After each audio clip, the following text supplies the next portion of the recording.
ऐसी ही बेहतरीन कहानियाँ सुनने के लिए केपी नॉवल चैनल को लाइक, शेयर और सब्सक्राइब करें। आने वाली कहानियों के बारे में जानने के लिए हमारे टेलीग्राम से जुड़ें। लिंक डिस्क्रिप्शन में है। ए गनस्लिंगर system in a world of magic. अध्याय 11। जैसे ही हेनरी ने अपने हाथ में बंदूक को चालू किया और ट्रिगर को दबाना शुरू किया, उसके चेहरे के सामने एक के बाद एक कई संदेश दिखाई दिए, लेकिन वह उन्हें पढ़ भी नहीं पाया। आपने एसिडिक दहन को सक्रिय कर दिया है। एसिडिक दहन को सक्रिय करने के लिए आपके मन पॉइंट अपर्याप्त हैं। एसिडिक दहन को वैसे भी सक्रिय कर दिया गया है। आपके स्टेमिना से पावर रिजर्व निकाल लिए गए हैं। पावर रिजर्व अपर्याप्त हैं। एसिडिक दहन को कम कर दिया गया है। पावर रिजर्व अभी भी अपर्याप्त हैं। एसिडिक दहन को और कम कर दिया गया है। हे भगवान, हेनरी ने कहा। वह अभी भी कोई संदेश नहीं पढ़ पाया था, लेकिन अचानक उसे चक्कर आने लगा। ऐसा लग रहा था कि उसकी सारी ताकत खत्म हो गई है और वह इतना कमज़ोर हो गया है कि वह मुश्किल से अपना हाथ सीधा रख पा रहा था। लेकिन उसे अभी भी एक शॉट मारना था। मार्कसमैनशिप लेवल को सक्रिय करना। एक सक्रिय प्रभाव, जोड़ 5% सटीकता। हेनरी ने मिस्टर ग्रांट के सिर पर निशाना नहीं लगाया। डेवोन के शरीर ने रास्ता रोक रखा था और उसके और मिस्टर ग्रांट के सिर बहुत हिल रहे थे। हेनरी को पता था कि वह मिस्टर ग्रांट पर सफल हेडशॉट लगाने की तुलना में डेवोन के सिर में गोली मारने या दीवार पर गोली मारने की अधिक संभावना रखता था, खासकर तब जब उसका शरीर सहनशक्ति से इतना कमज़ोर था। इसलिए हेनरी ने मिस्टर ग्रांट की एक भुजा पर निशाना लगाया। वह भुजा जो पहले हेनरी की मुट्ठी में अजीब बंदूक से लैस थी, ज़्यादातर अपनी जगह पर थी और अतिरिक्त सटीकता बोनस के साथ यह अपेक्षाकृत आसान लक्ष्य था। गोली चलाई गई और गोली मिस्टर ग्रांट की वर्दी की आस्तीन को चीरती हुई उनकी भुजा में जा धंसी। तुरंत ही मिस्टर ग्रांट की भुजा पर हरी नसें उभरने लगीं, जो उनके कंधे, सिर और सबसे खास तौर पर उनके दिल तक फैलती हुई एक जलती हुई अम्लीय गर्मी के साथ भाप बन रही थीं। ये सब एक सेकंड में खत्म हो गया, जैसे कि उसे सीधे उसके दिल में जहर की गोली लगी हो।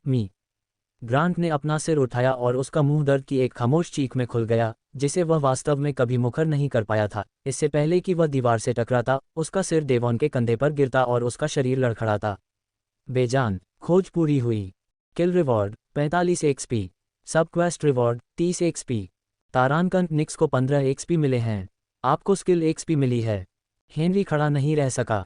वह अपने नितंबों पर गिर गया और कई सांसें लीं, जैसे कि उसने अभी अभी मैराथन दौड़ लगाई हो। उसे अपने जीवन में पहले से कहीं ज्यादा थकान महसूस हुई और यह सब इसलिए हुआ क्योंकि उसने बंदूक चलाई थी। पागलपन, उसने सोचा जब उसने बंदूक उठाई और उसे और करीब से देखा। ये वास्तव में एक अजीब डिज़ाइन है, लेकिन सुंदर भी। हाइड्रा का डंक, हेनरी ने बड़बड़ाया। हो सकता है कि उसने सिस्टम के संदेशों को विस्तार से नहीं पढ़ा हो, लेकिन वह नाम उसके साथ चिपक गया था क्योंकि यह बंदूक के रूप के बारे में बहुत कुछ बताता था। अब उसे समझ में आ गया था कि बंदूक के सिलेंडर पर सर्प के सिर हाइड्रा के सिर थे और गिनती करने के बाद उसने पुष्टि की कि वे अधिकतम 9 गोलियां थीं जो सिलेंडर एक बार में पकड़ सकता था। हाइड्रा स्केल, एसिड शॉट, 9 सर्प के सिर। बहुत चतुर, हेनरी ने एक हंसी के साथ कहा। ये सब हाइड्रा के बारे में मिथकों के अनुरूप था जो उसने अपने पिछले जीवन में सुना था, इसलिए उसे उस व्यक्ति के विवरण पर ध्यान देने की प्रशंसा करनी पड़ी जिसने हथियार तैयार किया था। फिर हेनरी के चेहरे के सामने एक स्क्रीन प्रोजेक्ट की गई जिसमें वह जानकारी थी जिसे उसने पहले विस्तार से पढ़ने से मना कर दिया था। आपने एक जादुई हथियार हासिल कर लिया है। हाइड्रा का डंक आपको जवाब देता है। आपने 2 जादुई हमले अनलॉक किए हैं। सुन्न करने वाली गैस। एक जादुई गोली चलाएं जो आपके शिकार को जैविक हथियार में बदल दे और दुश्मनों और सहयोगियों पर समान रूप से एक लकवाग्रस्त गैस बादल छोड़ दे। नोट: जब तक आपके पास हाइड्रा का डंक है, तब तक आप प्रतिरक्षित रहेंगे। लागत 20 मन पॉइंट। अम्लीय दहन, एक जादुई गोली चलाएं जो बचाव, जादुई या शारीरिक को जला दे और आपके शिकार के शरीर के किसी भी हिस्से को बुदबुदाती अम्लीय अच्छाई या बुराई के एक बर्तन में बदल दे। नोट: अम्लीय दहन हर उस चीज़ को जला देता है और सिहर जाता है जिसे वह छूता है। आप प्रतिरक्षित नहीं होंगे। लागत 50 मन पॉइंट। एसिडिक कंप्शन पर अपनी नज़र रखते हुए हेनरी को समझ में आ गया कि उसके मन का भंडार अपर्याप्त क्यों था और उसे ये भी समझ में आ गया कि कैसे उसका 6 का स्टेमिना भी सपोर्ट के लिए पर्याप्त नहीं था। हालांकि वह इस बात को लेकर उलझन में था कि जब उसने बंदूक चलाई तो सिस्टम ने सबसे महंगा हमला क्यों किया। डेवोन ने मिस्टर ग्रांट के शरीर को जाने दिया ताकि वह ज़मीन पर गिर सके। उसकी आंखों में उन्मादी चमक अब पूरी तरह से गायब हो गई थी और वह अपने कटे हुए हाथ को सहला रहा था। वह दर्द से ज़्यादा परेशान दिख रहा था। अरे, उसने हेनरी को पुकारा। हेनरी ने भौहें सिकोड़ते हुए ऊपर देखा। क्या तुम यहाँ क्यों आए? डेवोन ने पूछा। मुझे समझ में नहीं आ रहा है, हेनरी ने उलझन में जवाब दिया। तुम यहाँ क्यों आए? डेवोन ने स्पष्ट किया, मुझे तुम्हारी मदद की ज़रूरत नहीं थी। सच में? हेनरी ने होंठ हिलाते हुए पूछा, क्योंकि मुझे याद है कि जब मैं आया था तो तुम्हारी गर्दन पर तलवार लहरा रही थी। मैंने इसे नियंत्रण में रखा था, डेवन ने दांत पीसते हुए कहा। नहीं, आपने नहीं किया। लेकिन चिंता न करें, आपको मेरा शुक्रिया अदा करने की ज़रूरत नहीं है, हेनरी ने विनम्रतापूर्वक कहा। मैं ऐसा नहीं करने वाला था, डेवन ने कहा, इसके अलावा मैंने आपकी भी मदद की। सच नहीं है, लेकिन ठीक है। तो हम बराबर हैं, हेनरी ने कहा। उसका शरीर अभी भी कमज़ोर महसूस कर रहा था। अब जब ये सब ठीक हो गया है तो मुझे आराम करने की ज़रूरत है। डेवन थोड़ी देर के लिए चुप हो गया क्योंकि वह भी खून की कमी को कम करने के लिए अपनी बांह पर कपड़े की एक पट्टी बांधते हुए ज़मीन पर बैठ गया था। उसकी नज़र हेनरी के हाथ में हाइड्रा की स्टिंग बंदूक पर थी। वह बंदूक, डेवन ने शुरू किया। हेनरी चुप रहा। ये जादू है न? डेवन ने पूछा। यह मेरा है, यही है, हेनरी ने दृढ़ता से कहा। डेवन ने नाक से कुड़ी। मैं इसे तुमसे नहीं लेना चाहता। मैं वैसे भी पिस्तौल का इस्तेमाल नहीं करना चाहता। बहुत छोटी है, बस, वह बंदूक। मुझे ये पसंद नहीं है कि यह कैसा लगता है। हेनरी ने भौहें उठाईं। उसे ये दिलचस्प लगा। उसके होठों के कोने फड़क रहे थे जब उसने पूछा, डेवोन, क्या तुम मेरी बंदूक से डरते हो? मुझे डर नहीं लगता, मैं कभी नहीं डरता, लेकिन ये बुरी है। वह बंदूक, इसकी आभा नकारात्मक है। बुरा लगता है, डेवोन ने कहा और उसके लंबे लंबे कैनाइन में हल्की कंपन हुई। हेनरी ने कहा और फिर हंसते हुए कहा, अगर ये तुम्हें इतना डराता है तो मैं इसे और भी ज्यादा डराना चाहता हूँ। मैंने तुमसे कहा था, मैं डरा हुआ नहीं हूँ, डेवोन ने अपनी गहरी गड़गड़ाहट भरी आवाज में कहा। हेनरी ने सिर्फ कंधे उचकाए और कुछ और नहीं कहा। कुछ सेकंड की चुप्पी और फिर डेवोन ने कहा, तुम वाकई बदल गए हो। उद्धरण चिन्ह अल्पविराम उद्धरण चिन्ह। हेनरी चुप रहा, सोच रहा था कि यह कहाँ जा रहा है। मैं अभी भी तुम्हें पसंद नहीं करता, डेवोन ने कहा, लेकिन कम से कम यह वर्तमान तुम पूरी तरह से बेकार नहीं हो। ऐसा लगता है कि गिरोह की मदद करने के लिए आखिरकार तुम्हें खुद को गोली मारने की ज़रूरत थी। इसके बाद डेवोन खड़ा हुआ, अपनी बंदूक ज़मीन से उठाए और लाउंज में दूसरों के साथ शामिल होने के लिए भीतरी केबिन से बाहर चला गया। हेनरी वहीं खड़ा रहा। उसे यकीन नहीं था कि डेवोन के शब्दों का क्या मतलब है, लेकिन उसने उन्हें एक तरफ धकेलने का फैसला किया, कम से कम अभी के लिए। इसके बजाय उसने सिस्टम लूट प्रॉम्प्ट को देखा जो उसके सामने मिस्टर ग्रांट की सारी उपचारात्मक संपत्ति को काटने के लिए प्रकट हुआ। तारांकन चिंग, तुमने 250 वरलान लूटे हैं। तुमने 2 रिवॉल्वर बारूद के डिब्बे लूटे हैं। X42 गोलियां। क्या कोई क्विड नहीं? हेनरी ने मजाक में जोर से पूछा। हालांकि पूरी गंभीरता से उसे ये देखकर आश्चर्य हुआ कि मिस्टर ग्रांट के पास हाइड्रा के डंक के साथ इस्तेमाल करने के लिए कोई विशेष गोलियां नहीं थीं, इसलिए उसने बंदूक का सिलेंडर निकाला और उसकी एक गोली निकाल ली। यह एक सामान्य औसत रिवॉल्वर थी। गोली, बंदूक उन्हें जादुई बनाती है, हेनरी ने महसूस किया, सुविधाजनक।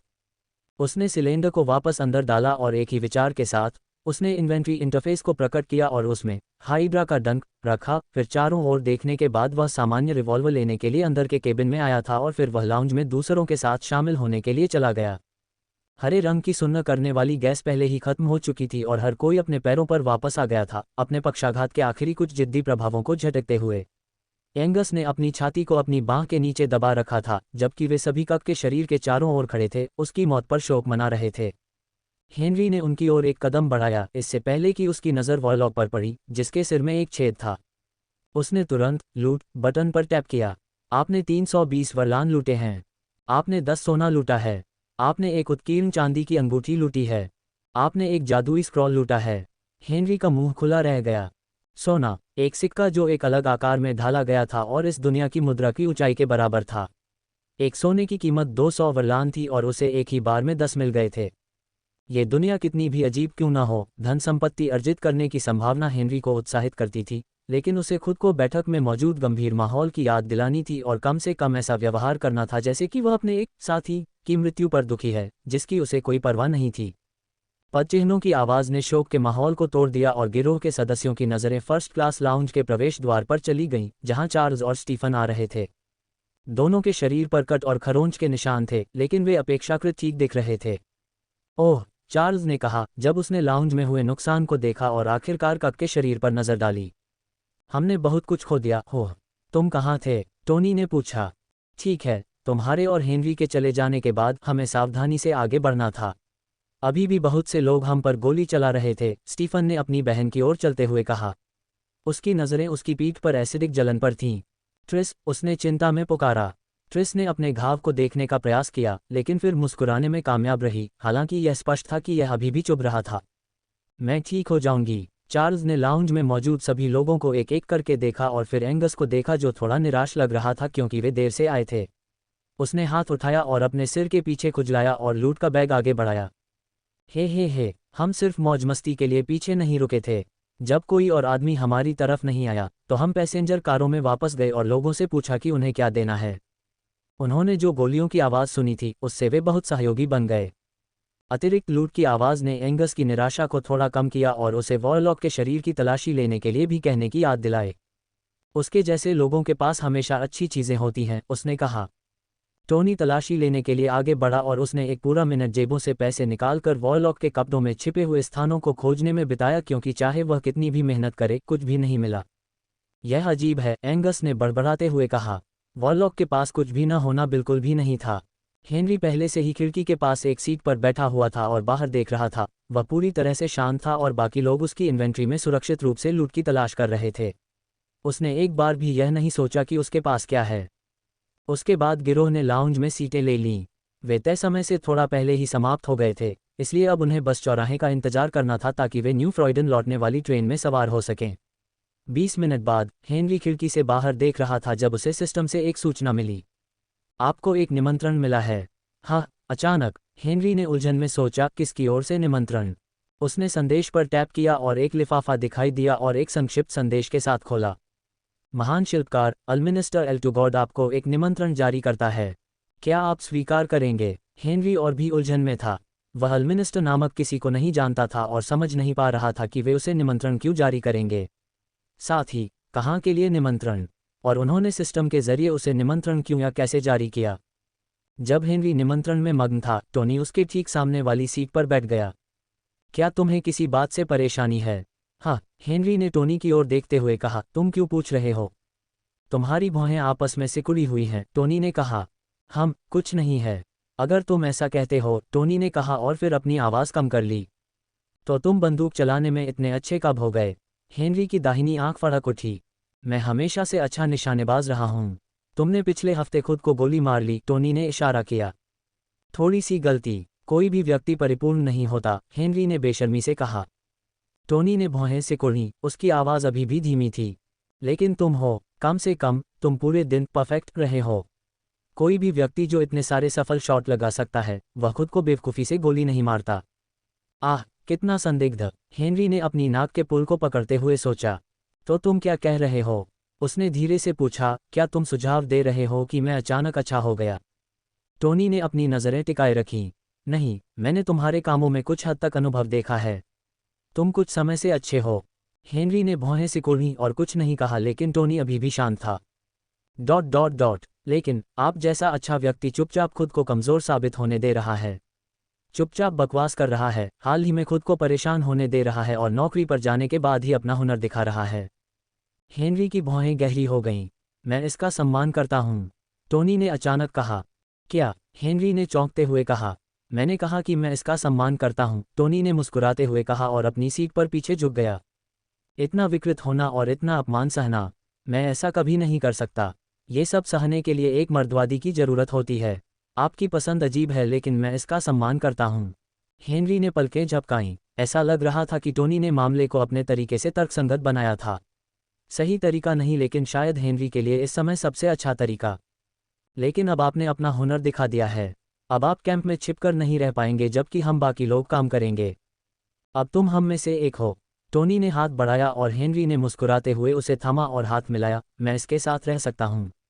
टोनी कुछ समय से गिरोह के साथ था, 2 साल से, और हालांकि हेनरी के लिए नाटक करना एक लंबा समय था, फिर भी यह उसके पास सबसे विश्वसनीय स्पष्टीकरण था। कम से कम वह स्पष्टीकरण जो उस संदेह को कम कर सकता था जो पूरे दिन उसके अंदर बढ़ रहा था। ट्रेन आ गई है, चलो चलें, एंगस ने आवाज़ लगाई। टोनी उठकर चला गया और फिर हेनरी ने राहत की सांस ली और फिर दूसरों के साथ मिलकर ट्रेन से कूदने के लिए तैयार हो गया। हेनरी ने सबसे आखिर में छलांग लगाई और दूसरों को पहले जाने दिया ताकि उसके पास बहाना हो कि उसने उनसे सीखा है कि कैसे खुद छलांग लगानी है। बेशक उसे किसी संकेत की ज़रूरत नहीं थी। उसने अपने अतीत में कई हाई स्पीड अपहरण किए थे और उनसे बेहतर जानता था कि लैंडिंग कैसे करनी है। न्यू फ्रॉयडन में वापस आने पर गिरोह ने कम प्रोफाइल बनाए रखा। इस तथ्य के अलावा कि वे थके हुए घायल थे, स्टेशन पर ट्रेन से उतरने पर समस्याएं पैदा करना भी उनके लिए अच्छा नहीं था। जैसे ही वे उस ट्रेन में चढ़े जिसे उन्होंने अभी अभी लूटा था, वे उस ट्रेन से भी उतर गए जो उन्हें सुरक्षित ले गई थी और पास के जंगल में भाग गए और गुडोल्फ जो को घोड़ों के साथ इंतजार करते हुए पाया। हेनरी निक्स के पास गया और घोड़े ने चढ़ने से ब्रेक लिया और उसे देखने के लिए अपना सिर उठाया। उसने देखा कि उसका घाव, खास तौर पर उसके कंधे में जो था, और थोड़ी चिंता में उसने उसे सहलाया। सब ठीक है लड़की, हेनरी ने उसकी गर्दन थपथपाते हुए कहा। अब ये वास्तव में दर्द भी नहीं करता। ये सच था। हेनरी को लगे सभी घाव, जिसमें उसकी बगल में कट भी शामिल था, अब कम हो गए थे और दर्द और चुभन रह गई थी। गोली लगने और कटने के अपने अनुभव से हेनरी जानता था कि यह सामान्य नहीं था, लेकिन वह ये शिकायत क्यों करेगा कि उसे दर्द नहीं हो रहा था। तुम वापस आ गए, जो ने कहा जब सभी अपने घोड़ों की ओर चले गए, और फिर उसकी आंखें धुंधली हो गईं। कर्ट कहाँ है? वह बच नहीं पाया, एंगस ने कहा जब वह अपने घोड़े पर चढ़ा और छाती अभी भी उसकी बांह के नीचे थी। क्या हम हवेली में और बात करेंगे? चलो। एंगस जंगल से बाहर निकल गया और जब वे सभी सड़क पर वापस आ गए तो वे पूरी गति से दौड़ने लगे और कुछ ही मिनटों में हॉर्डन हवेली पहुंच गए। जिस क्षण निक्स ने क्षतिग्रस्त गेट को पार करके हवेली के परिसर में प्रवेश किया, हेनरी को सिस्टम से कई अलर्ट प्राप्त हुए। क्वेस्ट पूरा हुआ। आपने डायोनिसियो गिरोह के साथ एक काम पूरा कर लिया है। आपको 50 अनुभव प्राप्त हुए हैं। आपको गैंगबैंगर की उपाधि मिली है। तारांकन निक्स को 25 अनुभव प्राप्त हुए हैं। निक्स ने लेवल अप किया है। निक्स अब लेवल 2 पर है। ताकत 25-30 से ज़्यादा। गति 50-60 से ज़्यादा। सहन शक्ति 20-25 से ज़्यादा। हेनरी ने महसूस किया कि निक्स की मांसपेशियां उसके स्टेट वृद्धि के अनुसार मजबूत हो रही थीं। उसे ये भी लगा कि वह अपने स्टेट वृद्धि के बारे में इस हद तक जानती थी कि उसने अचानक सर पर दौड़ना बंद कर दिया और गर्व से कराहते हुए अपने पिछले पैरों पर खड़ी हो गई। ये सब ठीक है कि निक्स ने लेवल बढ़ा लिया, हेनरी ने अपने होठों के कोने को हिलाते हुए सोचा, क्योंकि वह एक विशेष अधिसूचना को देख रहा था। लेकिन ये किस तरह का शीर्षक है? शीर्षक गैंगबैंगर। विवरण: आपने डिनोसियो गिरोह के साथ एक काम पूरा कर लिया है, रास्ते में अपनी बंदूक से खूनी रास्ता बना लिया है और अब आप वास्तव में गिरोह के एक सदस्य हैं। आपका करिश्मा बेहतर हो गया है और आपसे कमज़ोर लोग आपकी ओर से थोड़े से समझाने पर अपनी संपत्ति आपको सौंपने के लिए अधिक प्रवृत्त होंगे। आपके अचानक कौशल के बारे में गिरोह के संभावित संदेह थोड़े कम हो जाएंगे। हालांकि ये पूरी तरह से खत्म नहीं होगा। गैंगबैंगर शीर्षक तब तक बना रहेगा जब तक आप डायोनिसियो गिरोह के सदस्य हैं। हेड्रॉन मैंशन परिसर में वापस आकर लूट का माल बांटा गया, जिसमें सबसे बड़ा हिस्सा गैंग के सामूहिक बॉक्स में जाता था, जहां आपूर्ति और आपातकालीन मामलों के लिए सामान रखा जाता था। उसके बाद सभी ने गैंग की निवासी नर्स येलेना से इलाज करवाया। येलेना के पास मैंशन में एक पूरा विंग था और वह सिर्फ एक कमरे का इस्तेमाल मेडिकल बे के रूप में करती थी। इसके बंद दरवाजे के ठीक सामने एक छोटा सा वेटिंग रूम था और यहीं पर घायल गैंग के सदस्य बैठते थे, एक के बाद एक मेडिकल बे में प्रवेश करते थे। हेनरी जल्द ही वेटिंग रूम में अकेला रह गया और उसने अकेले ही वॉयलॉक से प्राप्त वस्तुओं की जांच करने में समय बिताया। उत्कीर्ण चांदी की अंगूठी कुछ खास नहीं थी, महंगी दिखने वाली ज्वेलरी थी, लेकिन मैजिक स्क्रॉल एक अलग मामला था। हेनरी ने इसे खोला और स्क्रॉल को एक ऐसी भाषा में लिखा जिसे वह पढ़ सकता था। शब्द थे आर्कनटेंड्रल्स। स्क्रॉल का शीर्षक ही एकमात्र शब्द थे जिन्हें हेनरी पढ़ सकता था। बाकी शब्द रूनों और प्रतीकों की एक अजीब भाषा में थे जिन्हें देखते ही उसका सिर दर्द करने लगा, जैसे कि अकेले भाषा को समझने की कोशिश करने से उसका दिमाग खराब हो जाएगा। आर्कैन स्क्रिप्ट में लिखा गया एक मैजिक स्क्रॉल पाया गया है। उपयोगकर्ता ने आर्कैन नॉलेज को समझने का प्रयास किया है। ओह, हेनरी ने उत्सुकता से कहा। उपयोगकर्ता विफल हो गया है। रुको, क्या? अपनी आंखें चौड़ी करके हेनरी ने स्क्रॉल को और अधिक ध्यान से देखा। उपयोगकर्ता ने फिर से प्रयास किया है। उपयोगकर्ता विफल हो गया है। उपयोगकर्ता की कक्षा गनस्लिंगर आर्कैन नॉलेज के लिए अनुपयुक्त है। सच में, लेकिन मेरे पास जादू है। मन पॉइंट्स, हेनरी ने बताया। मन पॉइंट्स केवल जादू को शक्ति देते हैं और आर्कैन नॉलेज हासिल करने के लिए पर्याप्त आधार नहीं हैं। तो मैं कभी भी जादू नहीं सीख पाऊंगा, हेनरी ने बुदबुदाया। ये थोड़ा निराशाजनक है, हेनरी ने सोचा। हालांकि उसने वास्तव में इस पर ध्यान नहीं दिया था, लेकिन वह वास्तव में अपनी उंगलियों से जादू को उड़ाने का इंतजार कर रहा था। मेरी शूटिंग में एक नया आयाम जुड़ सकता था। आर्कैन स्क्रिप्ट में लिखे गए मैजिक स्क्रॉल ही जादू करने के एकमात्र तरीके नहीं हैं। ओह, आपका मतलब हाइड्रा स्टिंग जैसे हथियारों से है? मुझे लगता है कि यह बहुत बुरा नहीं है। ओपनिंग स्क्वायर ब्रैकेट अल्पविराम क्लोजिंग स्क्वायर ब्रैकेट। वह चुप्पी। कोई और तरीका है ना? अच्छा, मुझे बताओ, हेनरी ने कहा, उसकी मुस्कान उत्साह से चमक रही थी। ओपनिंग स्क्वायर ब्रैकेट अल्पविराम क्लोजिंग स्क्वायर ब्रैकेट। तुम कमीने, तुम अभी बहुत बातूनी हो रहे थे। फिर मेडिकल बे का दरवाज़ा खुला और ट्रिस बाहर निकली। धन्यवाद येलेना, उसने मुस्कुराते हुए कहा। इसका जिक्र मत करो। फॉलो अप सेशन के लिए वापस आओ, येलेना ने कहा। मैं आऊंगी। ट्रिस ने हेनरी को देखकर मुस्कुराया और जाने से पहले उसे हमेशा की तरह आंख मारी। जब वह चली गई तो हेनरी ने उसकी पीठ पर एक पट्टी का पैच देखा और उसकी भौहें सिकुड़ गईं। येलेना के साथ सेशन करने वाले सभी लोग बिल्कुल नए जैसे दिख रहे थे। यहाँ तक कि डेवन की छाती की जलन भी पूरी तरह से गायब हो गई थी। एसिड ने उस पर बहुत असर किया है न? हेनरी, येलेना ने पुकारा, अब तुम्हारी बारी है। हेनरी उस दरवाजे से अंदर आया जिसे येलेना ने खुला रखा था और मेडिकल बे के अंदर सब कुछ देखा। उसने इसे अच्छी तरह से पहचान लिया। इस दुनिया के हेनरी से विरासत में मिली यादों के अलावा ये वह जगह भी थी जहां वह पहली बार जागा था। तुम्हें बैठ जाना चाहिए और अपनी शर्ट उतार देनी चाहिए, येलेना ने मेडिकल बे का दरवाज़ा बंद करते हुए पुकारा। ठीक है, हेनरी ने कहा और जैसा उसने कहा वैसा ही किया। येलेना ने पलटकर देखा और उसकी आंखें थोड़ी चौड़ी हो गईं। क्या हुआ? 1 हफ्ता हो गया जब से तुम यहाँ आखिरी बार आए थे, उसने पूछा। हाँ, हेनरी ने उसकी प्रतिक्रिया से भ्रमित होकर उत्तर दिया। क्या हुआ? अरे कुछ नहीं, बस तुम थोड़े बदल गए हो, येलेना ने उसके शरीर की ओर इशारा करते हुए कहा। हेनरी ने नीचे देखा और उसने भी आश्चर्य में अपनी भौहें ऊपर उठाईं। उसके पहले कमज़ोर दिखने वाले शरीर में कुछ हद तक स्पष्टता आ गई थी। पेट की मांसपेशियों की रूपरेखा दिखने लगी थी और उसके अग्रभाग उस सुबह की तुलना में ज़्यादा मजबूत लग रहे थे। क्या मेरी ताकत बढ़ने से ऐसा हुआ? उसने खुद से पूछा। यही एकमात्र कारण था जो वास्तव में समझ में आता था। हालांकि जब उसने ऊपर देखा तो उसने हैरान न दिखने का ध्यान रखा और इसके बजाय हल्के से मुस्कुराया। मैं व्यायाम कर रहा हूँ, उसने कहा। यही इसका कारण है, येलेना ने कहा जब वह उसके सामने एक कुर्सी पर बैठी उसके घावों को देख रही थी। खास तौर पर उसके कंधे में कट और गोली का घाव। यह अजीब है, उसने आखिरकार कहा। क्या अजीब है? हेनरी ने पूछा। तुम्हारा गोली का घाव? ऐसा नहीं लगता कि इस पर कुछ किया गया है, लेकिन ये पहले से ही जम चुका है। बमुश्किल खून बह रहा है, उसने कहा। ओह, क्या ये दर्द कर रहा है? येलेना ने पूछा। इतना नहीं, हेनरी ने उसे सच सच बताया। ये दिलचस्प है, येलेना ने कहा और घाव के चारों ओर अपनी उंगलियां घुमाते हुए सोचा जैसे वह ये समझने की कोशिश कर रही थी कि घाव के थक्के जमने का क्या कारण है जो खुला होना चाहिए और खून बह रहा है, खासकर तब जब इसकी देखभाल नहीं की गई थी। ठीक है, इससे घाव भरना आसान हो जाना चाहिए। जैसे ही उसने बात की, येलेना ने एक गर्म हरी ऊर्जा प्रक्षेपित करना शुरू कर दिया जो हेनरी के पूरे शरीर पर फैल गई। सेकंड में उसके घाव भर गए। आपने 12 हिट पॉइंट्स रिकवर कर लिए हैं। Hit points 20/20। हेनरी के कंधे में लगी गोली भी गिर गई और येलेना ने उसे उठाकर उसके सामने रख दिया। स्मारिका, उसने पूछा। हेनरी ने हंसते हुए अपना सिर हिलाया। नहीं, मुझे लगता है कि मैं ठीक हूँ। ठीक होने और पिछले हफ्ते के लिए धन्यवाद। ठीक है, येलेना ने गोली को कूड़ेदान में फेंकते हुए कहा, और आपका स्वागत है। वैसे यह अविश्वसनीय है, हेनरी ने कहा। क्या है? आपका उपचार जादू। क्या आप हमेशा ऐसा करने में सक्षम रहे हैं? हेनरी ने पूछा। ठीक है, यह इस बात पर निर्भर करता है कि आप हमेशा से क्या मतलब रखते हैं। मैं कई अन्य चुड़ैलों या जादूगरों और ऐसे लोगों की तरह जादू के साथ पैदा हुई थी, लेकिन मैंने बाद में ही उपचार करना सीखा, येलेना ने समझाया। और यह कैसा लगता है? क्या यह आपको कमज़ोर महसूस कराता है? हेनरी ने पूछा, हाइड्रा के डंक के साथ अपनी स्थिति को याद करते हुए। कमज़ोर नहीं, हालांकि यह अच्छा लगता है। बदलाव के लिए लोगों की मदद करना, येलेना ने कहा और उसकी आंखों में बादल छा गए। हेनरी ने ध्यान दिया। क्या पहले कुछ बुरा हुआ था? उसने पूछा। येलेना अपने खूबसूरत चेहरे पर मुस्कान के साथ खुश हो गई। नहीं, नहीं, तुम ऐसा क्यों सोचोगे? वह मुस्कान नकली है, हेनरी ने सोचा, लेकिन मुझे शायद पूछताछ नहीं करनी चाहिए।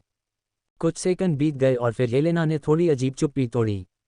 तो मैंने सुना कि तुम सभी ने एक वॉरलॉक का सामना किया। हाँ, हेनरी ने कहा। ठीक है, दूसरों ने एक वॉरलॉक का सामना किया। मैं किसी और काम में व्यस्त था। येलेना ने सिर हिलाया। मैंने सुना कि वॉरलॉक पर कुछ नहीं मिला। ये शर्म की बात है। ऐसा कैसे? हेनरी ने पूछा। नहीं, मैं तुम्हें बोर नहीं करना चाहती, येलेना ने अपना सिर हिलाते हुए और पीछे झुकते हुए कहा।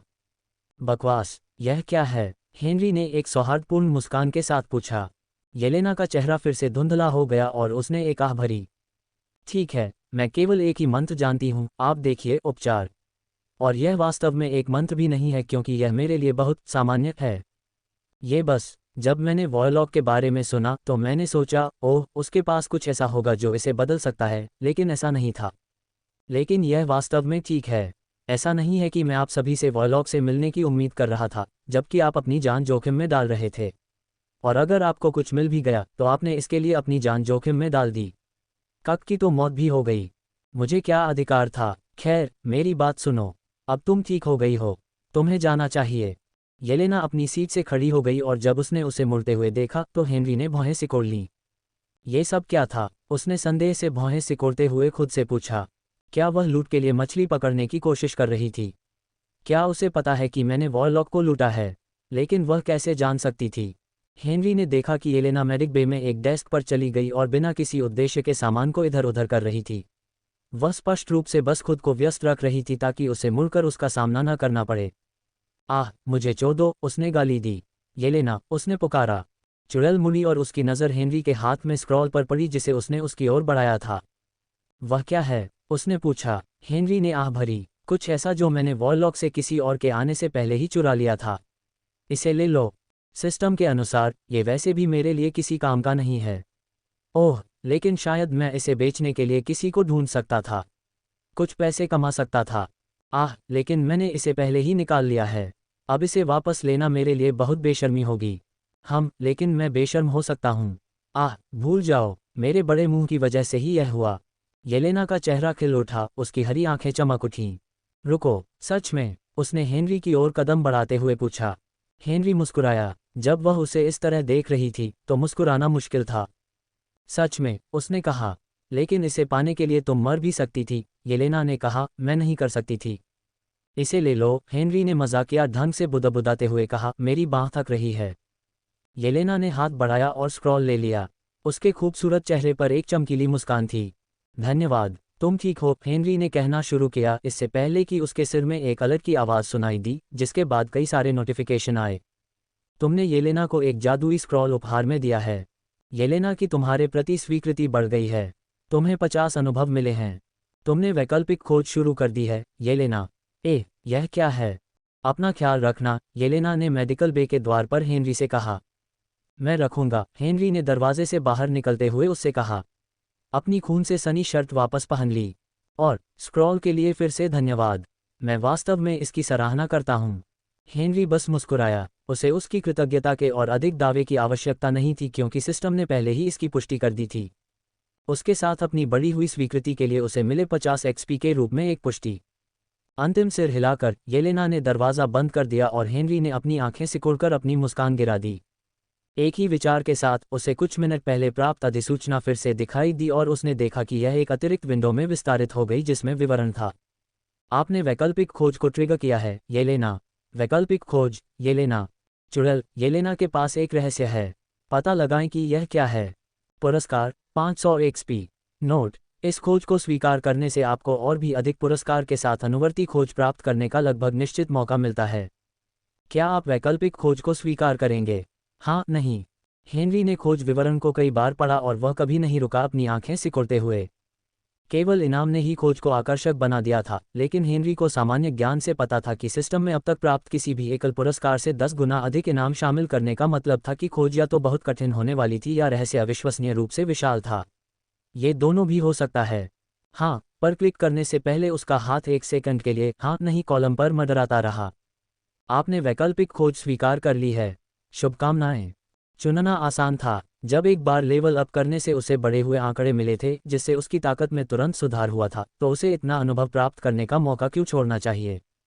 इसने उसके मैना पॉइंट मैक्सिमम को भी बढ़ा दिया था।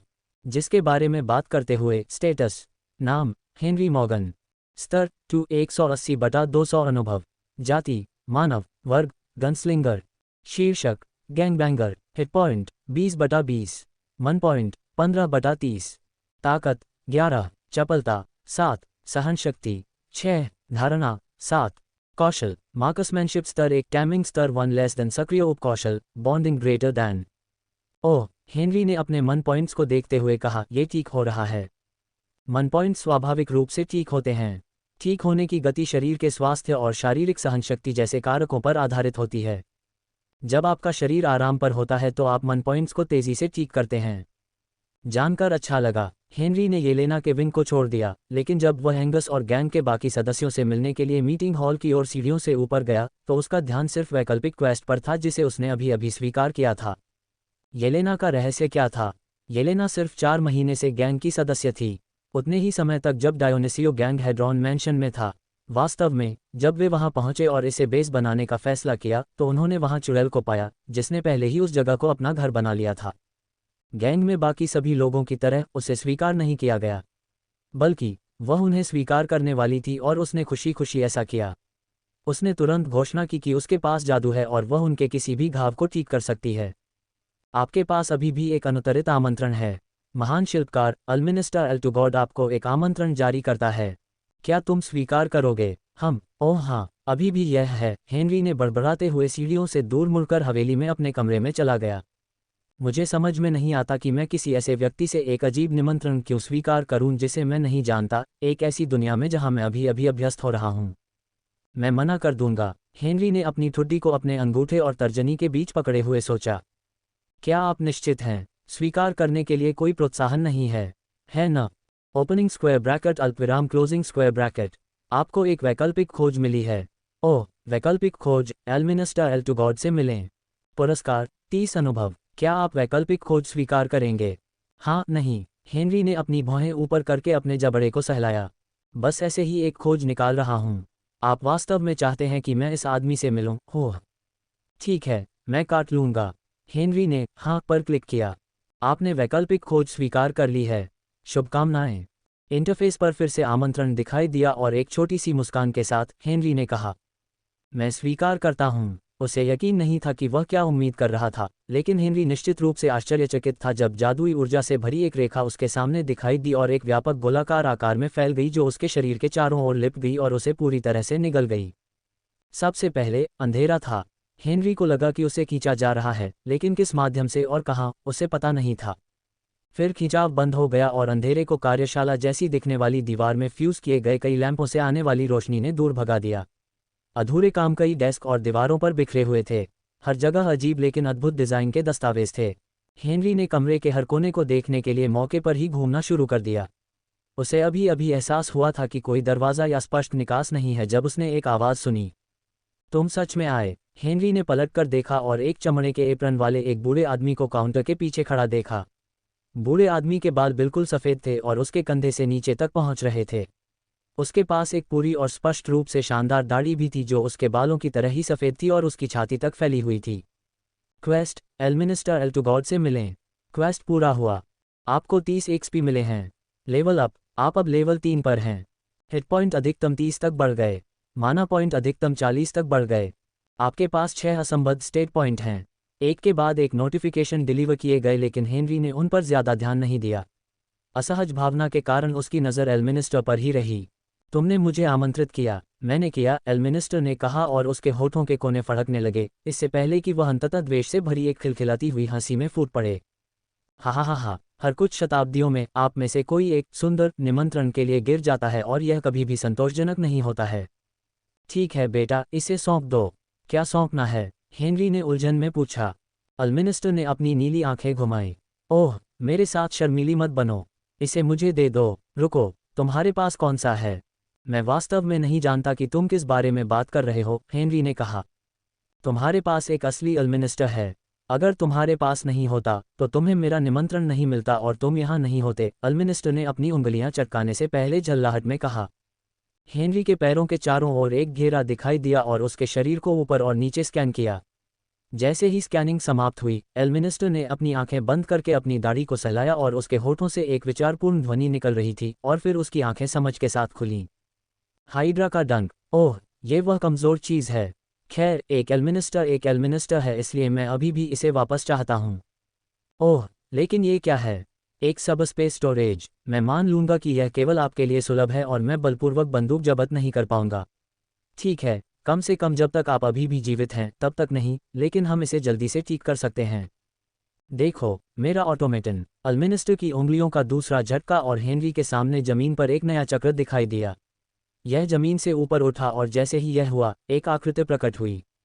ये लंबा था और निश्चित रूप से मानव नहीं था, जीवित भी नहीं। ये धातु से बना था और इसके पूरे रूप में रूनिक प्रतीकों के साथ सुरुचिपूर्ण ढंग से जोड़ा गया था, जबकि इसकी आंखें लाल चमक रही थीं जो स्पष्ट रूप से इस बात पर जोर देने के लिए थीं कि यह कितना खतरनाक था। रुको रुको, हेनरी ने जल्दी से कहा क्योंकि ऑटोमेटन ने डराने के लिए धातु की मुट्ठी को धातु की हथेली पर पटक दिया। तुम हाइड्रा के डंक के बारे में बात कर रहे थे। तुमने इसे बनाया। अल्मिनिस्टर ने आह भरी। मैं मानता हूं कि यह मेरा सबसे अच्छा काम नहीं है। इसे सौंप दो। हेनरी अनिश्चितता से मुस्कुराया। लेकिन मुझे हाइड्रा का डंक पसंद है और मैं इसे रखना चाहता हूं। ठीक है, तुम नहीं रख सकते। इससे पहले कि मेरा ऑटोमेटन तुम्हें कुचलकर पेस्ट बना दे, तुम्हारे पास इसे सौंपने के लिए 10 सेकंड हैं। मैं सब स्पेस स्टोरेज के बारे में काफ़ी कुछ जानता हूं और मुझे पता है, मरने पर तुम्हारा शरीर लूटने के लिए मेरा होगा। मेरी परीक्षा मत लो। एल्मिनिस्टर ने दूसरी बार अपनी उंगलियां चटकाईं और उसके ऑटोमेटन की छाती पर 10 नंबर दिखाई दिया। उल्टी गिनती शुरू हो गई। 9, 8, एल्मिनिस्टर, हेनरी ने कहना शुरू किया जब उसके सिर में एक चेतावनी सुनाई दी। ग्रैंड क्वेस्ट अपडेट किया गया। मुख्य क्वेस्ट, द ग्रम्पी क्राफ्ट्समैन। एल्मिनिस्टर तुम्हें कुचलने के लिए दृढ़ है, लेकिन उसकी दुर्भावना पूरी तरह से बिना किसी कारण के नहीं है। पता लगाओ कि कारण क्या है और इसका उपयोग उसके साथ सौदा करने के लिए करो।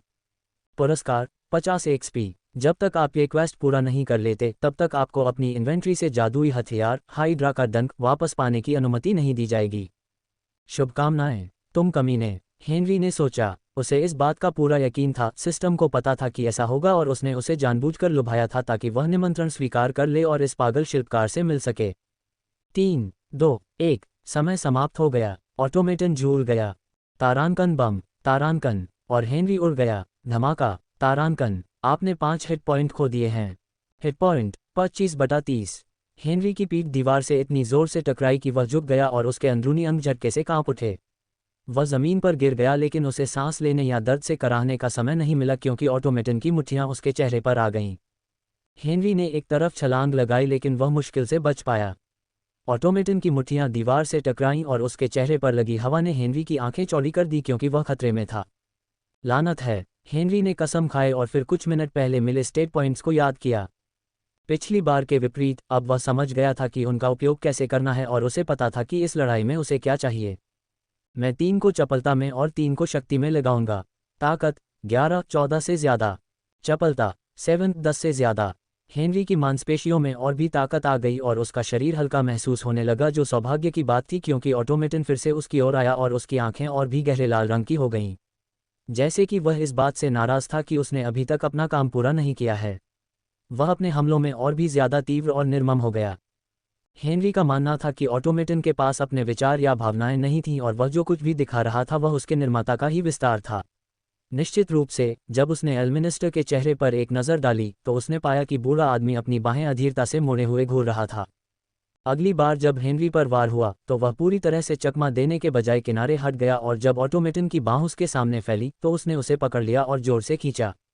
अपने आंकड़ों से उसे जो ताकत मिली थी वह बहुत उपयोगी साबित हुई क्योंकि हेनरी ने उसे खींचने में सफलता प्राप्त की और फिर ऑटोमेटन के धातु के जबड़े में घुटने से वार करने के लिए कूद पड़ा, जिससे वह जीव हिल गया और कुछ कदम लड़खड़ा गया। हेनरी ने आगे बढ़कर अपनी मुट्ठी भींची और अपने शरीर की सारी ताकत एक जोरदार मुक्का मारने में लगा दी, जिससे ऑटोमेटन दीवार से टकरा गया और जोरदार तारांकन बैम तारांकन हुआ। हेनरी मुस्कुराने लगा, लेकिन जब उसने ऑटोमेटन को फिर से हमला करने के लिए तैयार होते देखा तो वह मुस्कुराना बंद कर दिया। यह इंसान नहीं था और इसे कोई दर्द भी नहीं था, इसलिए जब तक ये पूरी तरह से क्षतिग्रस्त नहीं हो जाता तब तक हमला करता रहेगा जब तक कि यह अपना काम पूरा नहीं कर लेता। हेनरी ने भौहें सिकोड़ी, लेकिन ऑटोमेटन के फिर से प्रयास करने का इंतजार न करने का फैसला किया। वह आगे बढ़ा और अपने कंधे से ऑटोमेटन पर वार किया, लेकिन लड़खड़ाने के बजाय ऑटोमेटन अपनी जगह पर खड़ा रहा और यांत्रिक सटीकता के साथ उसने हेनरी के सिर के किनारे पर मुक्का मारा। आपने 3 हिट पॉइंट खो दिए हैं। Hit point 22/30। हेनरी की आंखें ऊपर की ओर मुड़ गईं, लेकिन उसने अपनी चेतना बनाए रखी और अपने घुटनों को लॉक करके उसने खुद को उड़ने नहीं दिया।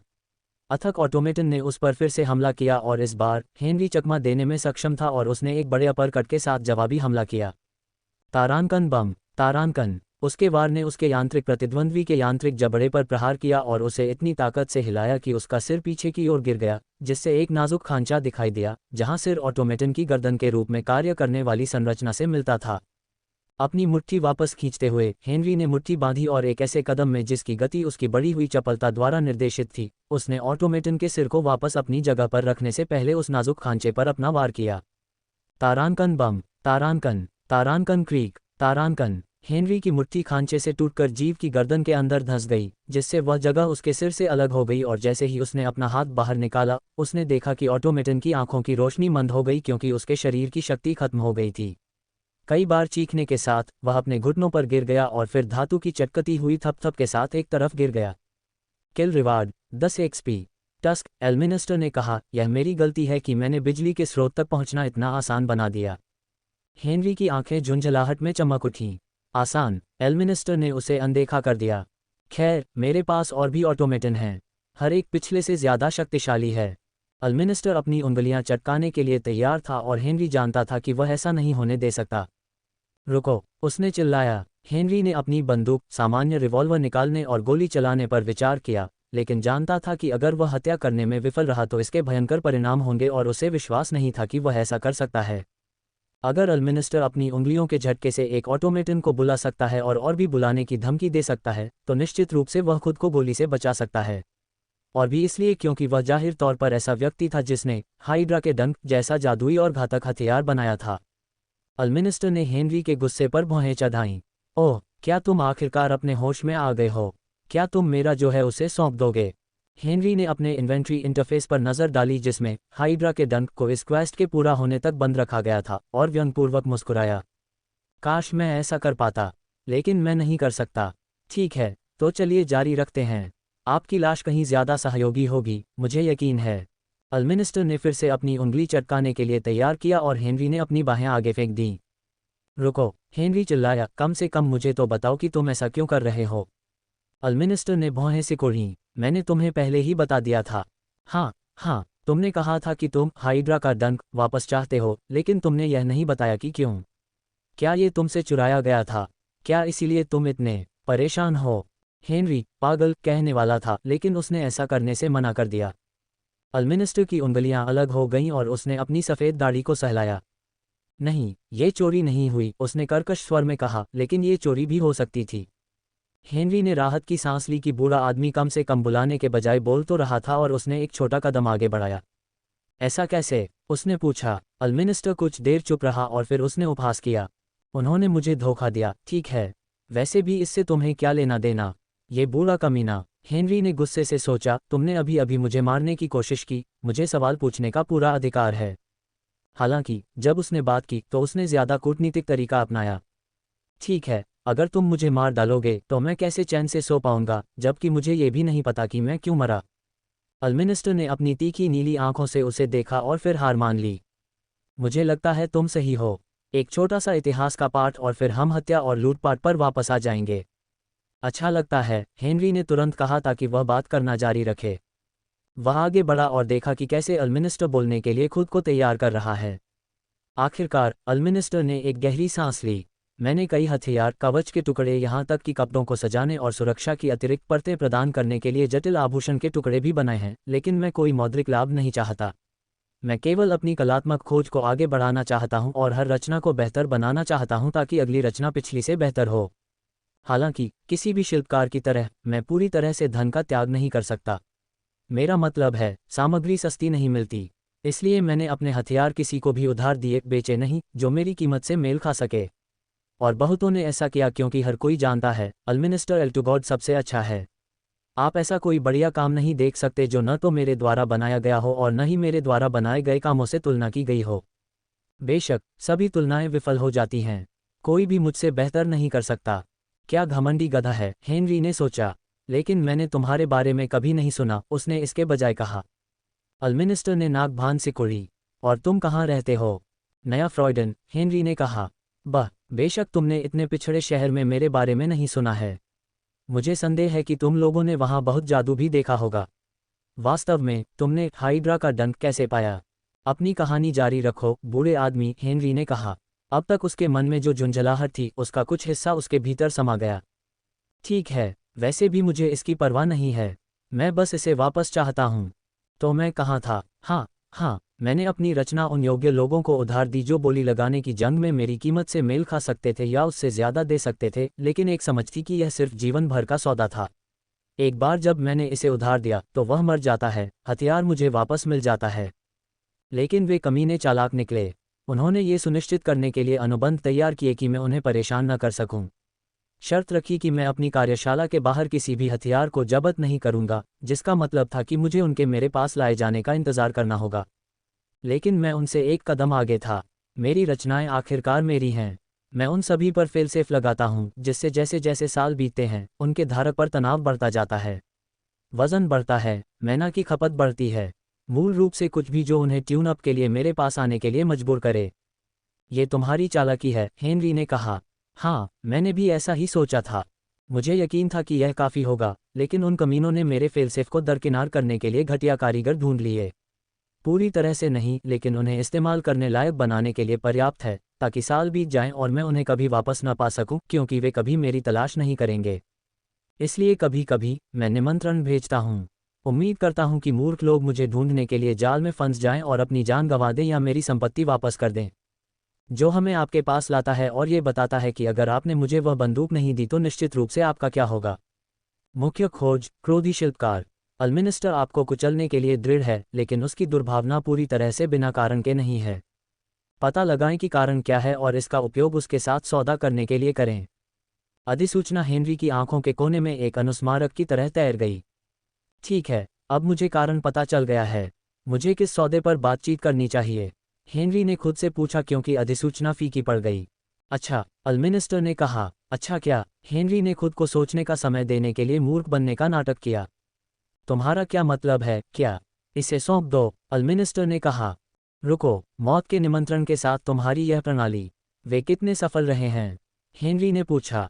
मैं समझ नहीं पाया, अल्मिनिस्टर ने भौहें सिकुड़ते हुए कहा। ठीक है, पहले आपने कहा था हर कुछ शताब्दियों में, इसलिए मुझे लगता है कि आमंत्रण उतने सफल नहीं रहे होंगे। और इतने सफ़ेद बालों के साथ आप अपनी उम्र के हिसाब से चल रहे होंगे।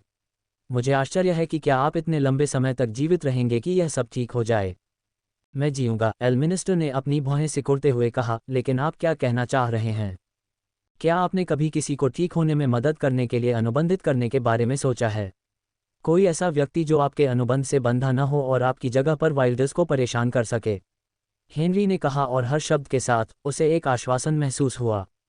उसे लगा कि यही सही तरीका है। मेरे ऑटोमेटन मेरे आदेश पर काम करते हैं, इसलिए वे मेरे ही माने जाते हैं। मैं उन्हें पुनर्प्राप्ति के लिए नियुक्त नहीं कर सकता। आपके ऑटोमेटन लोग नहीं हैं, इसलिए मैं उस बारे में बात नहीं कर रहा था, हेनरी ने कहा। ओह, एल्मिनिस्टर ने एहसास में कहा। ओह, मैं समझ गया कि तुम्हारा क्या मतलब है।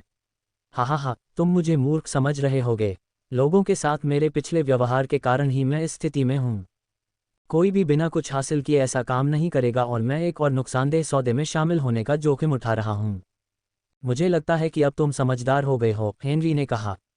मुझे भी लगता है, लेकिन लोग बहुत चालाक हो सकते हैं और मैं मानवीय संबंधों में बहुत अच्छा नहीं हूँ, एल्मिनिस्टर ने स्वीकार किया। वाह, सच में? हेनरी ने व्यंग्य से भरी हुई भावशून्य आवाज में कहा। अल्मिनिस्टर ने उपहास में नाक भान से कुड़ी, लेकिन कुछ नहीं कहा। मैं करूँगा, हेनरी ने चुप्पी तोड़ने के लिए कहा। तुम क्या करोगे? अल्मिनिस्टर ने पूछा। मैं तुम्हारे हथियार वापस लाने में तुम्हारी मदद करूंगा, हेनरी ने शुरू किया। वे सभी हथियार नहीं हैं, अल्मिनिस्टर ने कहा।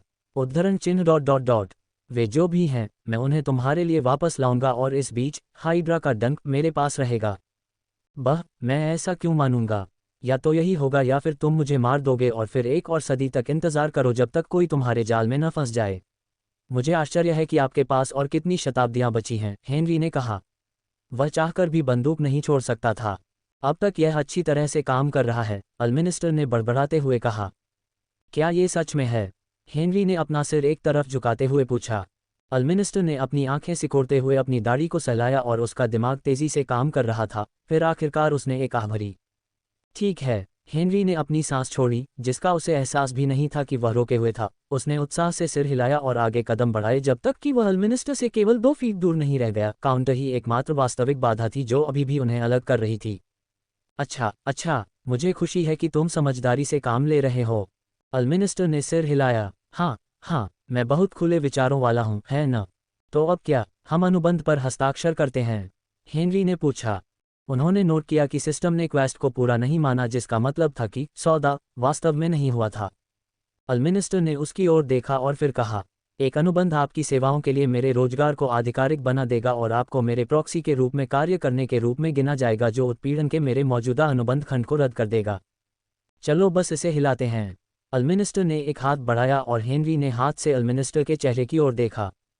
सच में? उसने पूछा। सच में, अल्मिनिस्टर ने सिर हिलाते हुए और अपने होठों के कोने पर मुस्कान लाते हुए और अपनी सख्त मूंछों को ऊपर उठाते हुए कहा। ठीक है, हेनरी ने कहा और अपने दाहिने हाथ से उसका हाथ थाम लिया। एक सेकंड के लिए कुछ नहीं हुआ। उसने अल्मिनिस्टर के हाथ की कठोरता को देखा और साथ ही यह भी कि उसकी पकड़ कितनी मजबूत थी। यह इतनी मजबूत थी कि हेनरी खुद को छुड़ा नहीं सका। और फिर एक तेज दर्द उसकी हथेली में लगा और जलन में बदल गई, जिसने उसके पूरे हाथ को गर्म लोहे के दाग की तरह जला दिया। एक पल में हेनरी को एहसास हुआ कि वास्तव में यही हो रहा था। उसे दागा जा रहा था। वह दर्द से चिल्लाया और उसके घुटने कमजोर हो गए। उसने अल्मिनिस्टर के चेहरे की ओर देखा और देखा कि बूढ़ा आदमी उसकी ओर देखकर एक दुखद खुशी से चमकती आंखों से मुस्कुरा रहा था।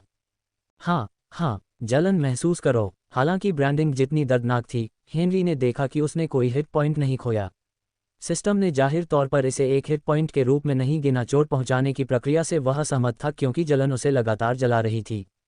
और फिर अल्मिनिस्टर ने अपना हाथ छोड़ दिया।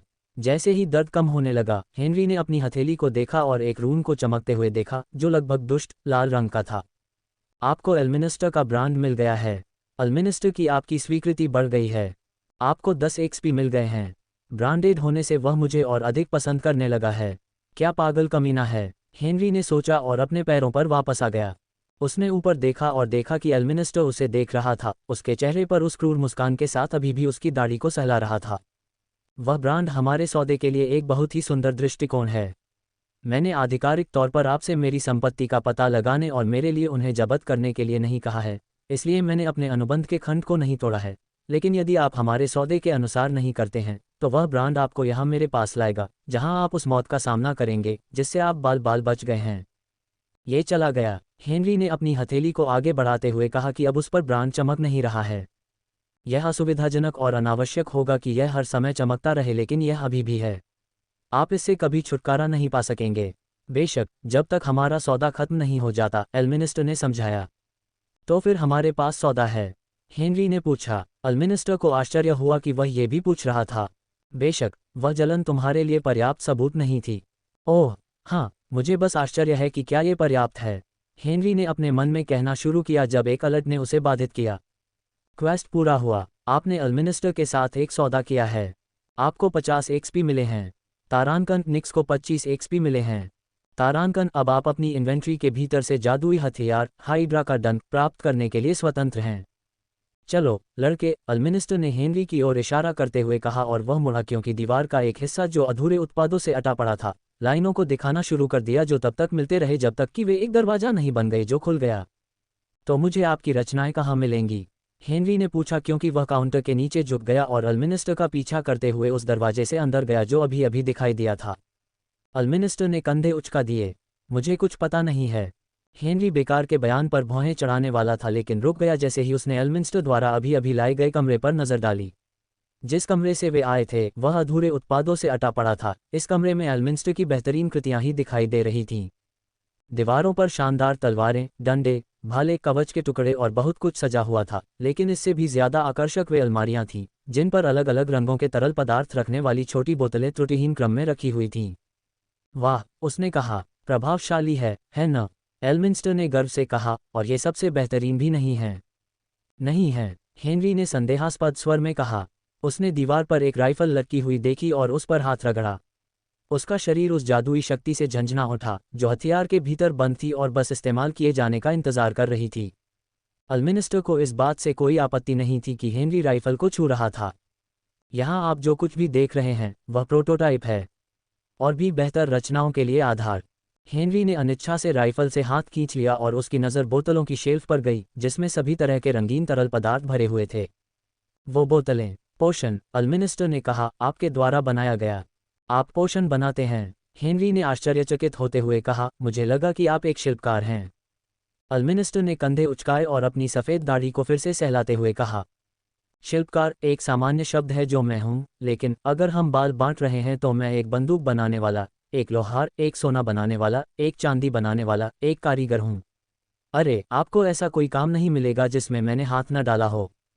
और बेशक इसमें पोशन बनाना भी शामिल है। एल्मिनिस्टर ने शेल्फ से एक पोशन उठाया और हेनरी को थमा दिया। लो, चखो। सच में? हेनरी ने पूछा, सच में हैरान होकर। एल्मिनिस्टर ने सौहार्दपूर्ण ढंग से मुस्कुराया। हेनरी की जान लेने के दौरान पहले उसके चेहरे पर जो लगभग मानसिक विकार था उससे बिल्कुल अलग। हाँ, एल्मिनिस्टर पोशन बनाने के चमत्कारों का आनंद लो। सावधानी से हेनरी ने पोशन लिया और बोतल को देखा।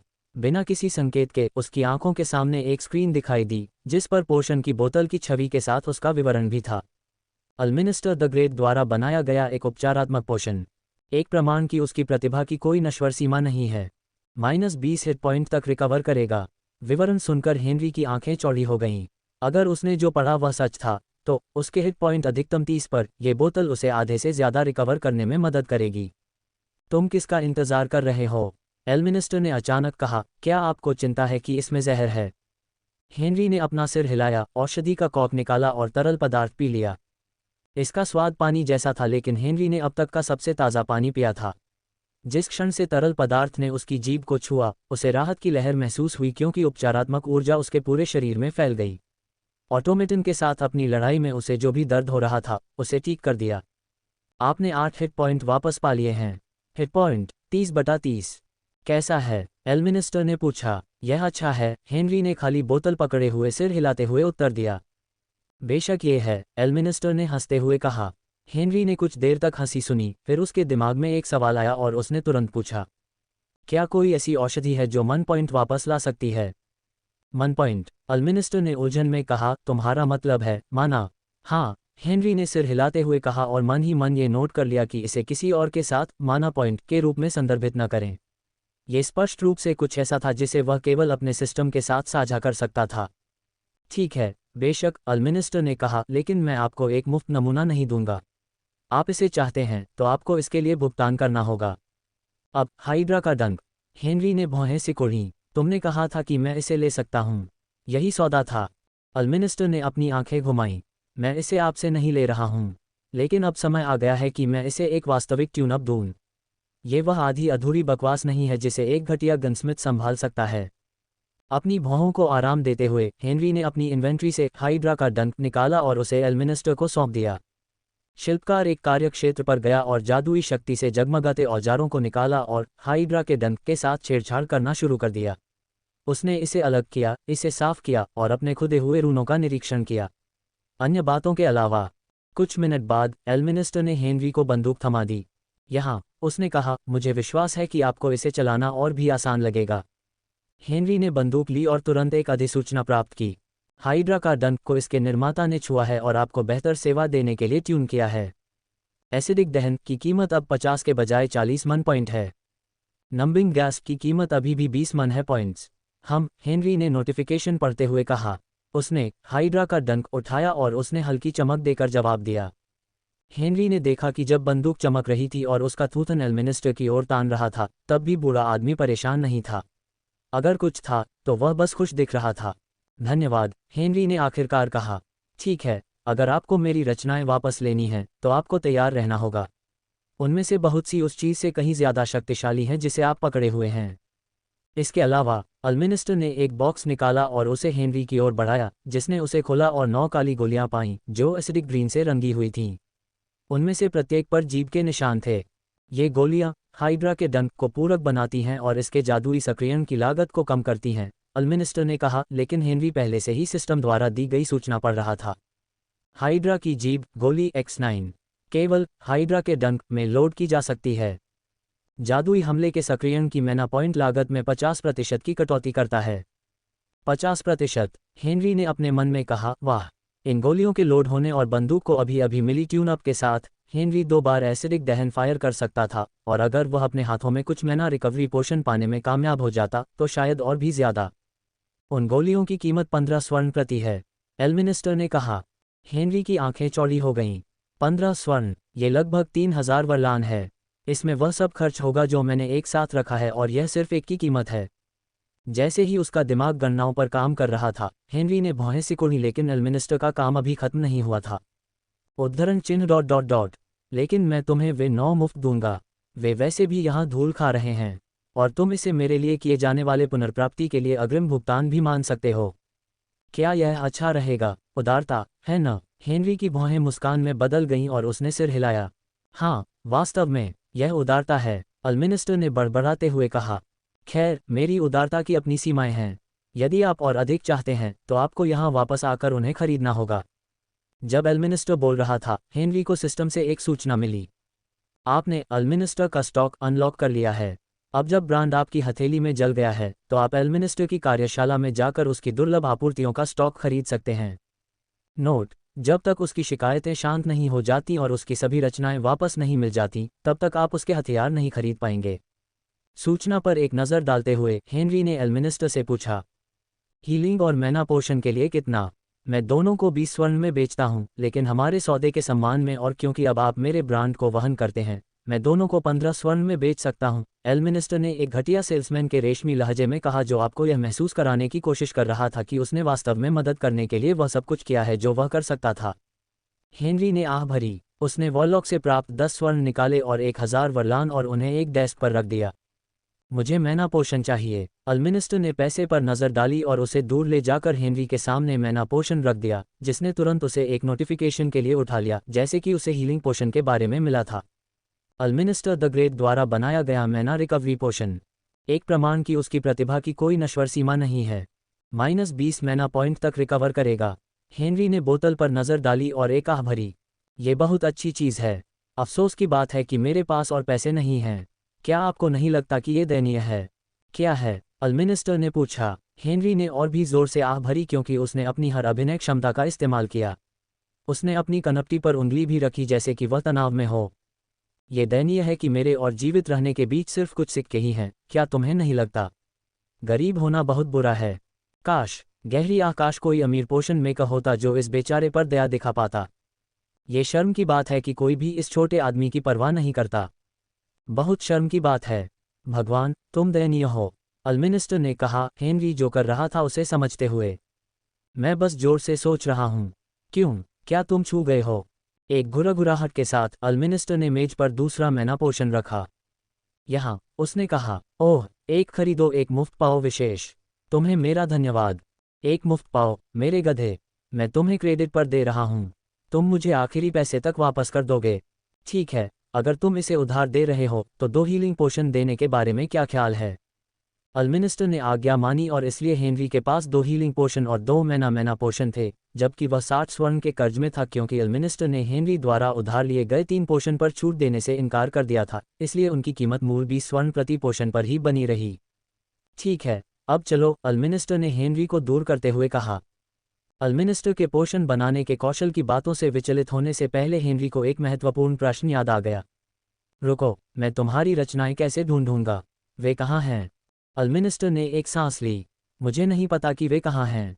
वे निस्संदेह हर जगह बिखरे हुए हैं। मेरा मतलब है, तुम न्यू फ्रॉइडन जैसे शहर में एक पर अपना हाथ रखने में कामयाब रहे। कौन जानता है कि बाकी लोग कहाँ पहुँच गए? क्या? हेनरी ने मुंह फुलाकर पूछा। उसे कोई सुराग मिलने की उम्मीद थी, लेकिन एल्मिंस्टर ने अपनी उम्मीद को फिर से जगाने के लिए कहा, मेरा ब्रांड तुम्हारा मार्गदर्शन करेगा। जैसे ही मेरी कोई रचना सीमा के भीतर पहुंचेगी, वह तुम्हें सचेत करने के लिए तुम्हारी हथेली में जल उठेगी। यही सबसे अच्छा है जो मैं कर सकता हूं। अब अलविदा। अलमिंस्टर ने अपनी उंगलियां चटकाईं और अपनी हथेली में अदृश्य ब्रांड से हेनरी को जादुई शक्ति का एक उछाल महसूस हुआ जिसने एक अंडाकार पोर्टल को सक्रिय कर दिया जिसने उसे अंदर खींच लिया, उसे एल्मिंस्टर की कार्यशाला से बाहर निकाल दिया और उसे उसी स्थान पर छोड़ दिया जहां से उसे हेड्रॉन हवेली में ले जाया गया था। ट्रेन जॉब और हेनरी की एल्मिनिस्टर से मुठभेड़ के अगले दिन उसे सिस्टम से एक अलर्ट मिला जो उसे इस दुनिया में रहने के दौरान से ही मिल रहा था। आपको एक दैनिक क्वेस्ट मिला है। ओह, हेनरी ने आत्मविश्वास भरी मुस्कान के साथ कहा, और दौड़ने के व्यायाम लाओ। दैनिक क्वेस्ट श्रेणी, मानसिक 1 घंटे के लिए ध्यान करें।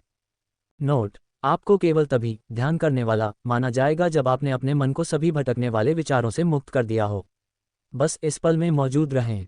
पुरस्कार 5 XP। हाँ, हेनरी ने संदेश को बार बार पढ़ते हुए कहा। उसने अपने पूरे जीवन में कभी ध्यान नहीं किया था, अतीत और वर्तमान को मिलाकर।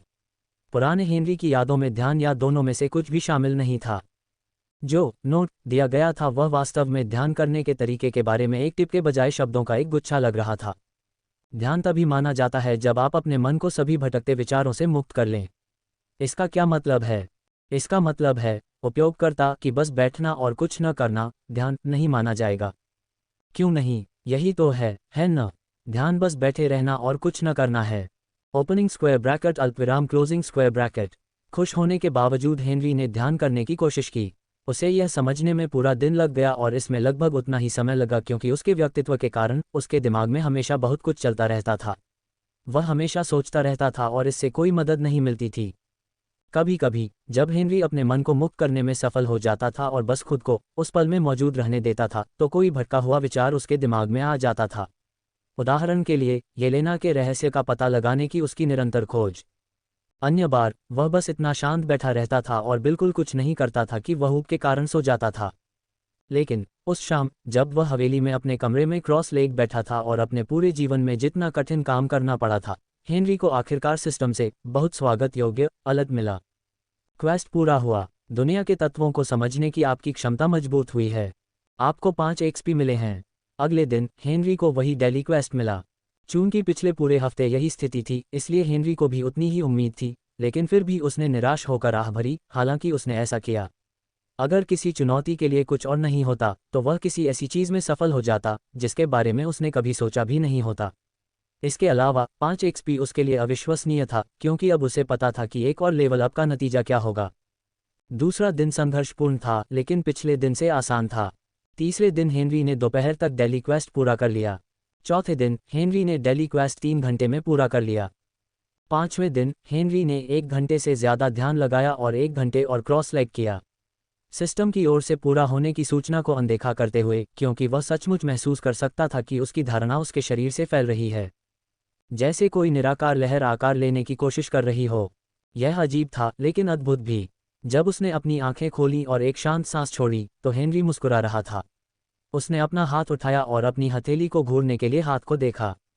सब कुछ अलग दिख रहा था और महसूस हो रहा था, भले ही वे एक जैसे दिख रहे हों। उसे यह पसंद आया। आपके भीतर एक नई शक्ति विकसित होती है। एक और दैनिक खोज पूरी होने के बाद हेनरी अपने पैरों पर खड़ा हुआ और दिन के लिए अपनी दिनचर्या के बारे में जानने के लिए तैयार हो गया। वह हवेली के हॉल में तब तक चला जब तक वह येलेना के विंग में नहीं पहुंच गया, जिसके बाद वह मेडिकल बे के दरवाजे पर गया और दरवाज़ा खटखटाया। कौन है? येलेना की आवाज़ ने दरवाजे के पीछे से पूछा। ये हेनरी है। ओह, अंदर आओ, येलेना ने उत्साह से कहा और हेनरी ने दरवाज़ा खोला और देखा कि वह अपनी कुर्सी पर बैठी है और 5 दिन पहले उसे दिया गया स्क्रॉल पढ़ रही है। गुड मॉर्निंग, हेनरी ने मुस्कुराते हुए उससे कहा। गुड मॉर्निंग, तुम वापस आ गई हो, येलेना ने कहा। मैं वापस आ गई हूँ। इस सप्ताह ये संख्या 3 बार है। अगर मुझे कुछ और नहीं पता होता तो मैं कहती कि तुम्हें मेरे साथ समय बिताना पसंद है, येलेना ने हंसते हुए कहा। और क्या कारण हो सकता है? हेनरी ने सहज भाव से कहा और एक कुर्सी खींचकर उसके सामने बैठ गया। लेकिन निश्चित रूप से एक और कारण था। परसों ध्यान अभ्यास के तीसरे दिन हेनरी के दिमाग में एक विचार कौंधा। क्या येलेना के रहस्य का पता लगाना आसान नहीं होगा अगर वह वास्तव में उससे बात करे और उसे बेहतर तरीके से जाने? ये निश्चित रूप से उसके पीछे छिपकर जानने की कोशिश करने से बेहतर विचार था। इसलिए वह मेडिकल बे में आया जहां वह हमेशा रहती थी और दरवाज़ा खटखटाया। उसकी यादों से येलेना काफ़ी मिलनसार थी लेकिन गिरोह में कोई भी उससे बातचीत में आगे नहीं बढ़ पाया। कोई भी सबसे लंबी बातचीत हीलिंग सेशन के दौरान कर सकता था, अन्यथा वह हमेशा बेकार की बकबक के लिए बहुत व्यस्त रहती थी। हेनरी के साथ ऐसा नहीं लगता था। जब उसने परसों उसके दरवाजे पर दस्तक दी और परिचय कराया खुद को देखकर, येलेना ने उसे जल्दी से अंदर बुलाया और उसे वह स्क्रॉल दिखाया जो उसने उसे उपहार में दिया था। ओह हेनरी, मैं स्क्रॉल पढ़ रही हूँ, यह अविश्वसनीय है, उसने कहा। तो फिर तुम इसे समझ सकते हो, हेनरी ने एक छोटी सी अजीब मुस्कान के साथ कहा था, परिचितता से आश्चर्यचकित। और फिर उसे याद आया, येलेना की तुम्हारे प्रति स्वीकृति बढ़ गई है। क्या इसका यही मतलब था? हेनरी ने खुद से पूछा। बेशक, मैं इसे समझ सकता हूँ। क्या तुम नहीं समझ सकते? येलेना ने पूछा। हेनरी ने अपना सिर हिलाया। ये जादू की भाषा होनी चाहिए और मेरे लिए नहीं बनी है, उसने अभी भी थोड़ा अजीब महसूस करते हुए कहा। लेकिन वह तब की बात थी। अब उसे इसकी आदत हो गई थी। इसलिए जब उसने देखा कि इस सप्ताह तीसरी बार उसने येलेना को स्क्रॉल पढ़ते हुए देखा था जैसे कि वह पहले से ही इसे दिल से नहीं जानती थी, तो उसने अपने सिर और मुस्कान से उस पर इशारा किया। अभी भी पढ़ रहे हो? येलेना की मुस्कान चमकीली थी। ठीक है, मैं पहले से ही सब कुछ जानती हूँ लेकिन हमेशा कुछ नया सीखने को मिलता है। मैं बस यही चाहती हूँ कि जो मैंने सीखा है उसका थोड़ा अभ्यास कर सकूँ, आप जानते हैं। हेनरी ने पूरे कमरे में इशारा किया। यह अभ्यास के लिए पर्याप्त जगह लगती है, उसने कहा। येलेना ने अपने मुंह पर हाथ रखकर हल्के से हंसते हुए कहा, हाँ, दीवार पर जादू फेंकना इतना मज़ेदार और आकर्षक नहीं है। मुझे पता है क्योंकि मैंने कोशिश की है। अगर मेरे पास कोई साथी होता तो। येलेना ने हेनरी की ओर उम्मीद भरी आंखों से देखते हुए अपने शब्दों को इशारा करते हुए छोड़ दिया। हेनरी की भौहें सिकुड़ गईं। क्या तुम मुझसे पूछ रहे हो? येलेना ने शर्म से सिर हिलाया। क्या तुम ये करोगे? ठीक है, हेनरी ने सिर हिलाते हुए कहा, लेकिन बदले में तुम मुझे अपने बारे में कुछ बताओ। सच तो ये था कि येलेना ने उसके साथ अभिनय करना शुरू कर दिया था, लेकिन वह अपने जीवन से जुड़ी किसी भी बात के बारे में चुप रही थी। अगर हेनरी ने भी सुझाव दिया कि वह कुछ भी बताए, तो उसकी आंखें धुंधली हो जाती और कमरे का माहौल एक अशुभ आभा से भर जाता। निश्चित रूप से येलेना की आंखें सिकुड़ गईं। बदले में ये पूछना बहुत बड़ी बात है, उसने अपना सिर हिलाते हुए कहा। क्या ये सच है? मैंने तुम्हें अपने बारे में बता दिया है। एक अनाथालय में बड़ा होना और बाहर निकाल दिया जाना वास्तव में दुखद है, हेनरी, लेकिन मेरा अतीत, खैर, यह अलग है, येलेना ने कहा और उसने असहजता में अपने गाउन के कपड़े को पकड़ लिया। मैं कोई आक्रामक सवाल नहीं पूछूंगा, हेनरी ने कहा, यह एक सरल सवाल होगा। मैं वादा करता हूँ। येलेना अभी भी भौहें सिकोड़ रही थी, लेकिन उसने अपने पैरों पर खड़े होते हुए हार मान ली। ठीक है, उसने कहा, लेकिन पहले। उसने अपने हाथों को कप में बांधा और कुछ शब्दों का उच्चारण किया और जब उसने अपने कप में बांधे हुए हाथ को अलग किया, तो ऊर्जा की एक शक्तिशाली लहर फूट पड़ी, जिसका केंद्र वह थी। ऊर्जा कमरे के अंदर हरे रंग की स्वस्थ चमक में बह रही थी और उसके भीतर खड़े होकर हेनरी ने महसूस किया कि उसके शरीर में स्वास्थ्य की लहर बह रही है। यह मेरा सबसे शक्तिशाली उपचार मंत्र है, येलेना ने कहा। ऐसा लग रहा था कि वह इस शक्तिशाली प्रदर्शन से बिल्कुल भी तनावग्रस्त नहीं थी। इस कमरे में लगी सभी चोटें ठीक हो जाएंगी।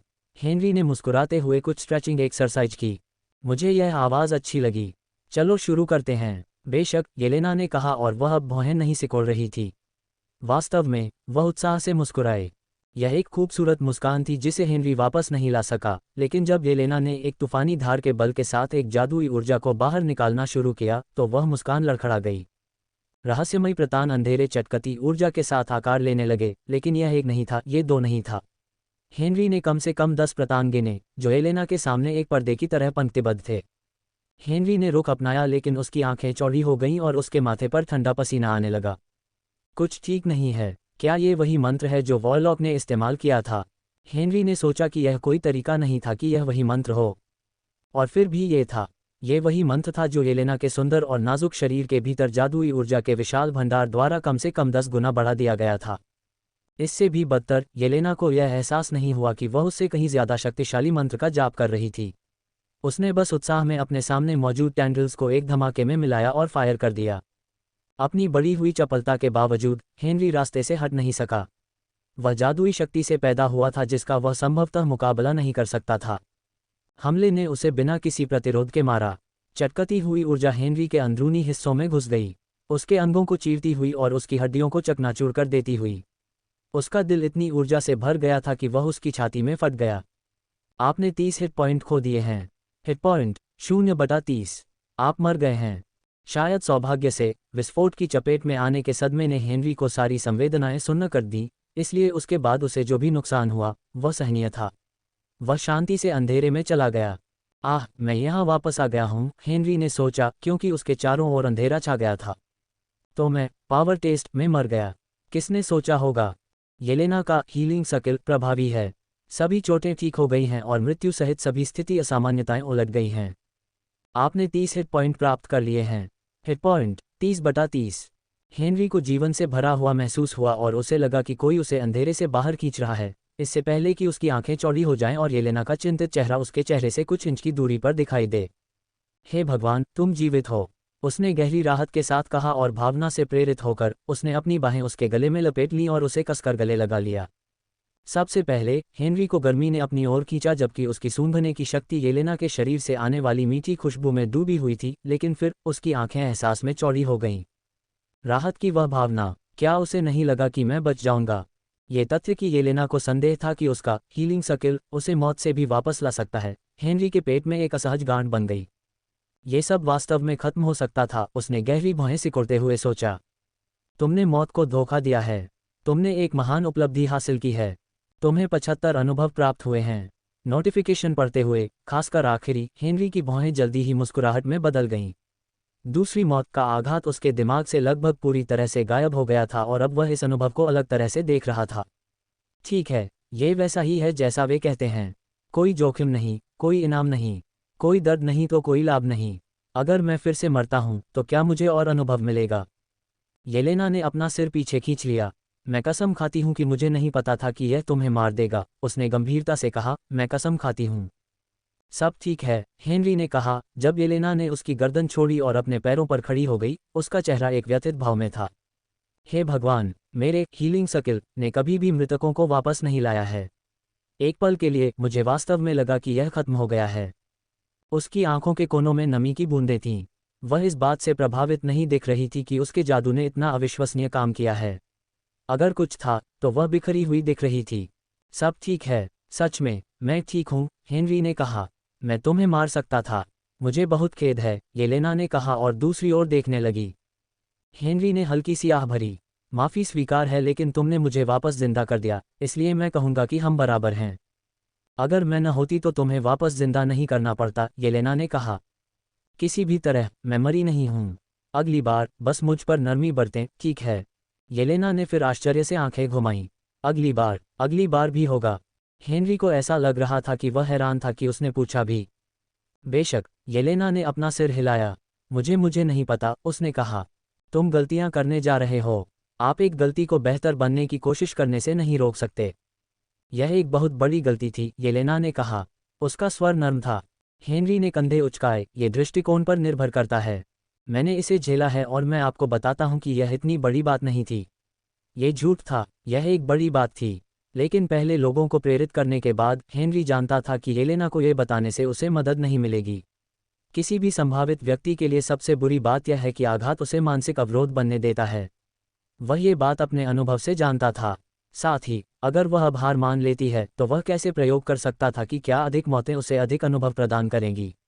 येलेना रुकी और फिर उसके होठों पर एक छोटी सी मुस्कान फैल गई। खैर, मुझे लगता है कि आप सही हैं, लेकिन यह आज नहीं हो सकता। मुझे नहीं लगता कि मैं आज कुछ और कर पाऊंगा। ठीक है, हेनरी ने कहा, तो कल? क्या आप अपना सवाल किसी और समय भी पूछ सकते हैं? येलेना ने पूछा, शायद जब मैं इतना परेशान न होऊं। हेनरी ने उसकी आंखों में झांका और जब उसने देखा कि वह दृढ़ है तो उसने हार मानते हुए मुस्कुराते हुए सिर हिलाया। बेशक, अल्पविराम। अगले दिन हेनरी ने अपना छठा ध्यान अभ्यास पूरा किया और जैसा कि उसने पिछले दिन किया था, वह अपने निराकार बोध को वह आकार देने की कोशिश करते हुए आगे बढ़ गया जो उसे स्पष्ट रूप से चाहिए था। वह असफल रहा, लेकिन प्रयास ने उसे उपलब्धि की भावना से भर दिया। खोज पूरी हुई। आपको 5 अनुभव प्राप्त हुए हैं। ताज़ा और पहले से कहीं ज्यादा प्रबुद्ध महसूस करते हुए हेनरी ने अपनी आंखें खोली और एक सुकून भरी सांस ली। तारांकन दस्तक दस्तक। हेनरी ने अपने दरवाजे पर दस्तक और आवाज़ सुनकर आश्चर्य में भौहें उठाईं। उसे दरवाजे के पीछे से देखा। ट्रिस। हेनरी खड़ा हुआ और उसने दरवाजा खोला और वह वहां खड़ी थी। उसके बाल हमेशा की तरह ही लाल भूरे रंग के थे और उसका सुंदर चेहरा उसके चेहरे से कुछ इंच की दूरी पर था, जबकि उसके चेहरे पर वही मुस्कान थी जो हमेशा उसे देखते समय दिखती थी। कपड़े पहन लो, ट्रिस ने कमर पर हाथ रखकर पोज देते हुए कहा। हम बाहर जा रहे हैं। कोई और काम? हेनरी ने पूछा। ट्रिस ने अपना सिर हिलाया। वास्तव में नहीं, हम दोनों ही शहर जा रहे हैं। चलो, कपड़े पहन लो। 1 मिनट बाद हेनरी और ट्रिस हेड्रॉन मैंशन से बाहर निकलकर अपने घोड़ों के लिए हिचिंग पोस्ट की ओर जा रहे थे। ट्रिस उसके आगे चल रही थी ताकि हेनरी को पीछे से पता चल सके कि उसने क्या पहना हुआ था। ये स्टाइल में ट्रेन जॉब के लिए पहने गए कपड़ों, टोपी, शर्ट, पतलून, बनियान और दस्ताने के समान था, लेकिन कपड़े अलग थे। एकमात्र चीज जो वैसी ही रही वह थी बैग जो उसके बगल में बंदूक के होल्स्टर को पकड़े हुए थी। जैसे ही उसकी नज़र ट्रिस के सुंदर रूप पर पड़ी, हेनरी की नज़र उसकी पीठ के उस हिस्से पर पड़ी जिस पर कुछ दिन पहले एसिडिक गोप छिड़का गया था। हेनरी हैरान रह गया कि येलेना का उपचार जादू उसे वापस जीवन में लाने के लिए काफ़ी शक्तिशाली था, लेकिन यह एक ही सत्र में ट्रिस के घाव को ठीक करने में विफल रहा। ट्रिस फिर भी फॉलो अप सत्रों के लिए येलेना के पास जाती थी और हेनरी को नहीं लगता था कि यह अभी भी बंद हो गया है। तो हम शहर क्यों जा रहे हैं? हेनरी ने पूछा जब वह निक्स पर सवार हुआ और ट्रिस अपने भूरे रंग के घोड़े पर सवार हुई। अपने हाथ में लगाम लेकर ट्रिस ने अपने घोड़े को निर्देशित किया और हेनरी और एंक्सी के साथ हवेली के परिसर से बाहर निकल गई। उसने कहा, एक तरह से दांव पर लगा हुआ है। एंगस बस ये जानना चाहता है कि न्यू फ्रॉयडन और पड़ोसी शहरों में घूमना सुरक्षित है या नहीं। उस ट्रेन में हुए खून खराबे की खबर अब तक यहाँ तक पहुँच चुकी होगी। सावधान रहने में कोई बुराई नहीं है। 6 दिनों तक डायोनिसियो गिरोह ने चुप्पी साधे रखी। एंगस के अनुसार उन्होंने अभी अभी एक बहुत शक्तिशाली व्यक्ति से चोरी की है और जब तक चीजें ठीक से व्यवस्थित नहीं हो जाती तब तक जल्दबाजी में काम करना बुद्धिमानी नहीं होगी। स्पष्ट रूप से हेनरी और ट्रिस संभावित खतरे का सामना करने के लिए अग्रिम समूह थे और अगर वे बच गए तो गिरोह को प्रतिक्रिया देंगे ताकि वे तदनुसार कार्य कर सकें। ये सब ध्यान में रखते हुए हेनरी की भौहें सिकुड़ गईं और जब उसने कहा, बेशक, ट्रिस ने उसकी ओर देखा। तुम्हें ऐसा बोलने की जरूरत नहीं है, उसने कहा। क्या? हेनरी ने उलझन में पूछा। जैसे कि तुम चिंतित हो, ट्रिस ने एक छोटी लेकिन सुंदर सी हंसी के साथ कहा, हम तुम्हारे जानने से पहले ही अंदर और बाहर हो जाएंगे। और अरे, मैं तुम्हें एक ड्रिंक दूंगा। ठीक है, हेनरी ने मुस्कुराते हुए कहा, लेकिन उसने नहीं सोचा था कि यह वास्तव में अंदर और बाहर जाने जितना आसान होगा। वह ऐसा कैसे कर सकता था जब सिस्टम से एक अधिसूचना उस समय आई थी जब वे हेड्रॉन मैंशन परिसर से निकले थे और अभी भी उनके चेहरे के सामने अस्पष्ट लेकिन अशुभ विवरणों के साथ तैर रही थी। ग्रैंड क्वेस्ट अपडेट किया गया। मुख्य क्वेस्ट परिणाम। क्वेस्ट शर्तें। ट्रिस के साथ शहर में प्रवेश करें। योजक चिन्ह प्रश्नवाचक चिन्ह प्रश्नवाचक चिन्ह प्रश्नवाचक चिन्ह। पुरस्कार। New फ्रॉयडन town. हेनरी और ट्रिस ज्यादातर चुपचाप सवारी करते थे और जैसे ही उनके घोड़े शहर की सीमाओं पर दौड़ते थे वे उच्च सुरक्षा के किसी भी संकेत के लिए अपनी आंखें इधर उधर घुमाते थे जिससे शहर की खोज करना मुश्किल हो जाता था। शहर शांत था। दोपहर हो चुकी थी इसलिए हर कोई बस कीचड़ भरी सड़कों पर टहल रहा था, अपने काम पर जा रहा था या दोपहर में कुछ शराब पी रहा था। हेनरी को न्यू फ्रॉयडन की यादें थीं। गिरोह ने कुछ महीने पहले ही देश के इस हिस्से में शरण ली थी और हालांकि तब से उसका ज्यादातर समय हेड्रॉन मैंशन में बीता, लेकिन ऐसे भी पल आए जब हेनरी को उन लोगों में चुना गया जो आपूर्ति का स्टॉक करने के लिए शहर में जाते थे। उसकी नज़र जल्दी ही उन जगहों पर गई जो ओल्ड हेनरी की यादों में सबसे ज्यादा मशहूर थीं, नाई की दुकान, जनरल स्टोर, स्थानीय बंदूक बनाने वाला और शेरिफ स्टेशन। हेनरी और ट्रिस अपने घोड़ों को हिचिंग पोस्ट पर ले गए, घोड़ों से उतरे और अपने घोड़ों की लगाम बांध दी। तो पहले कहाँ जाना है? हेनरी ने पूछा। ट्रिस ने एक सांस ली और उसकी आंखें शहर में घूम रही थीं जब तक कि वे शेरिफ स्टेशन पर नहीं पड़ी, जिसकी ओर उसने अपने सिर से इशारा करते हुए कहा, अगर चिंता की कोई बात है तो हम वहां पता लगा लेंगे। जब वह बोल रही थी, ट्रिस घोड़ों से आगे निकल गई और छोटी सीढ़ियां चढ़ते हुए शेरिफ स्टेशन के सामने पहुंच गई, लेकिन उसने उसे धक्का देकर नहीं खोला या खटखटाया। वह दीवार पर लगे पोस्टरों को देखती रही। हेनरी ने भी ऐसा ही किया। स्टेशन जिन अपराधियों को पकड़ना चाहता था उनके चेहरों के नीचे लिखे मृत या जीवित को देखकर हेनरी ने हल्के से मुस्कुराया। उस समय की यादों में खो गया जब उसके वांछित पोस्टर कई शहरों में चिपकाए जाते थे। वैसे भी पोस्टरों में से किसी पर भी कोई चेहरा ऐसा नहीं था जिसे वह पहचानता हो। इससे पता चलता है कि डायोनिसियो गिरोह ने हेड्रॉन मैंशन को अपना अड्डा बनाने के बाद से कितनी अच्छी तरह काम किया है। अच्छा, ट्रिस ने अपनी सांस रोककर कहा, इससे पहले कि वह दरवाजा खोले और स्टेशन में चली जाए। हेनरी के पीछे पीछे वह अंदर चली गई तो पुलिस वालों ने अपनी बातचीत बंद कर दी। उनकी नज़र सबसे पहले उसके सुंदर चेहरे और उसके पहनावे पर गई, फिर उसकी कमर पर होलिस्टर में रखी बंदूक पर पड़ी। न्यू फ्रॉयडन शहर में हथियारबंद होना कोई असामान्य बात नहीं थी और खुले में बंदूक लेकर घूमने के कई कारण थे जो किसी को अपराधी नहीं बनाते थे। और आप कौन हो सकती हैं, मिस? डिप्टी ने मुस्कुराते हुए पूछा, लेकिन जब उसकी नज़र हेनरी के चेहरे पर पड़ी तो वह मुस्कान लड़खड़ा गई। उसे यकीन नहीं था कि क्यों, लेकिन उस युवक में कुछ ऐसा था, जिस तरह से वह खुद को पेश कर रहा था, उससे बस मुसीबत की आवाज़ आ रही थी। हेनरी ने डिप्टी की आंखों की प्रतिक्रिया को अपने चेहरे पर देखा और उसके होठों के कोने फड़क उठे। मेरे पास बंदूक भी नहीं है, जहां तक वह बता सकता है। वैसे भी तो वह इतना चिंतित क्यों है? गैंगबैंगर शीर्षक, शायद। ट्रिस आगे बढ़ी और डिप्टी की डेस्क पर हाथ रखते हुए थोड़ा आगे झुकी, जिससे उस आदमी का ध्यान फिर से उसकी ओर गया। ट्रिस, बाउंटी हंटर आपकी सेवा में है, उसने मुस्कुराते हुए अपना परिचय दिया। चूंकि डिप्टी ने उसे पहचाना नहीं था, इसलिए उसे लगा कि आगे बढ़ना सुरक्षित है। बाहर वांटेड पोस्टर देखे, वे थोड़े शांत लग रहे हैं। क्या वाकई यही सब है? आह, तो आप एक चुनौती की तलाश में हैं, डिप्टी ने अपनी कुर्सी पर पीछे झुकते हुए कहा और फिर अपना सिर हिलाया। ठीक है, हमारे छोटे से शहर में सिर्फ यही बदमाश हैं जिनकी चिंता करनी चाहिए। यानी ट्रेन मर्डर्स के अलावा? बेशक। ट्रिस ने भौहें उठाईं। Train murders? उसने पूछा, अनभिज्ञता जताते हुए। डिप्टी ने नाराजगी भरी आवाज निकाली। घिनौने कमीने, कुछ दिन पहले यहां से गुजरने वाली ट्रेन में इतने सारे लोगों को मार डाला। अगले दिन खबर मिली। हमने जो सीखा और कितने लोग मारे गए, उसके हिसाब से वे एक भयानक समूह हैं। ये शर्म की बात है कि हम नहीं जानते कि वे कौन हैं। जब डिप्टी बोल रहा था तो उसकी आवाज़ धीमी होकर धमकी भरे लहजे में बदल गई, लेकिन उसने अपनी आवाज़ या नज़र ट्रिस की तरफ नहीं बल्कि हेनरी की तरफ की, जो उसके पीछे खड़ा था। वह अभी भी परेशानी की उस भावना को दूर नहीं कर पा रहा था।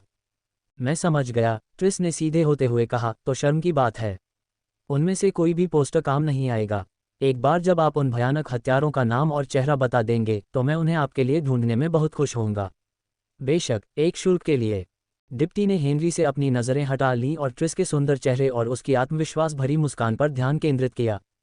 और हम मदद स्वीकार करेंगे, उसने कहा, और जैसे ही ट्रिस और हेनरी शेरिफ स्टेशन से बाहर निकलने के लिए मुड़े, उसने आवाज़ लगाई और कहा, और नज़र रखना, कोई भी संदिग्ध गतिविधि हमारे लिए ज़रूरी सुराग हो सकती है। बेशक, ट्रिस ने दरवाज़ा बंद करते हुए कहा। वह तुम्हें ऐसे क्यों देख रहा था? उसने हेनरी से पूछा जब वे अगले सैलून में उस ड्रिंक को लेने के लिए गए जिसका वादा उसने उससे किया था। तुमने देखा? हेनरी ने भौहें चढ़ाकर पूछा। ट्रिस ने सिर हिलाया। वह तुम्हारे बारे में चिंतित लग रहा था या कुछ और? क्या तुम उससे पहले मिल चुकी हो? उसने पूछा। हेनरी ने अपना सिर हिलाया। मैंने उसे पहली बार देखा है। तो उसने नज़रें देखीं, लेकिन मेरे प्रति वैसी प्रतिक्रिया नहीं दिखाई। शायद गैंगबैंगर शीर्षक गैंग के सदस्यों पर लागू नहीं होता। मुझे लगता है कि यह समझ में आता है। जिस क्षण हेनरी और ट्रिस सैलून में दाखिल हुए, उनकी नज़र उन पर गई और कुछ सेकंड के लिए ग्राहक बस उन दोनों को देखते रहे। ट्रिस ने मुस्कुराते हुए ये सब देखा और हेनरी बार में चले गए। उसने बारटेंडर के सामने कुछ क्विड रखे। बारटेंडर ने क्विड लिए, 2 गिलास साफ किए और उनमें शराब भर दी। लगभग उसी समय बार के ग्राहकों ने आखिरकार नज़रें हटाकर अपने काम पर ध्यान देने का फैसला किया। ट्रिस ने हेनरी से मुस्कुराते हुए कहा, पी लो, और उसने गिलास उठाया। तुम पी सकते हो, है ना? बेशक, हेनरी ने उसे हंसते हुए कहा और गिलास को अपने होठों तक उठाया और एक घूंट में पी गया। पुराने हेनरी ने सिर्फ एक बार शराब का स्वाद चखा था और फिर कभी न पीने की कसम खाई थी। हालांकि हेनरी को शराब की जलन की आदत थी और जब इस दुनिया में इसका स्वाद इतना अलग नहीं था तो वह खुद पर मुस्कुराया। वाह, तुमको देखो, ट्रिस ने कहा और उसने सच में देखा। ट्रेन की नौकरी के बाद के दिनों में रेडहेड हेनरी के कद में अंतर को देखे बिना नहीं रह सका। वह 1 या 2 इंच बड़ा हो गया था, उसका शरीर दुबला और घातक आकार ले रहा था। उसके चेहरे की गोलाई खत्म हो गई थी और वह अधिक परिपक्व दिख रहा था। साथ ही, जब भी उसने उसे गिरोह के लिए खेत के काम करते हुए देखा तो उसकी मांसपेशियां सुडौल हो गई थीं। ये कुछ ही दिनों में काफ़ी बड़ा बदलाव था, एक दिलचस्प बदलाव।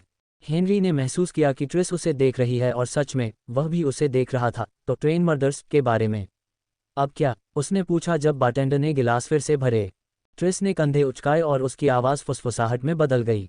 तुमने डिप्टी को सुना? उनके नाम या चेहरे नहीं हैं। ये वैसा ही है जैसा हमने उम्मीद की थी, लेकिन सुनिश्चित होने में कोई बुराई नहीं है। उन्हें जानने में दिलचस्पी होगी।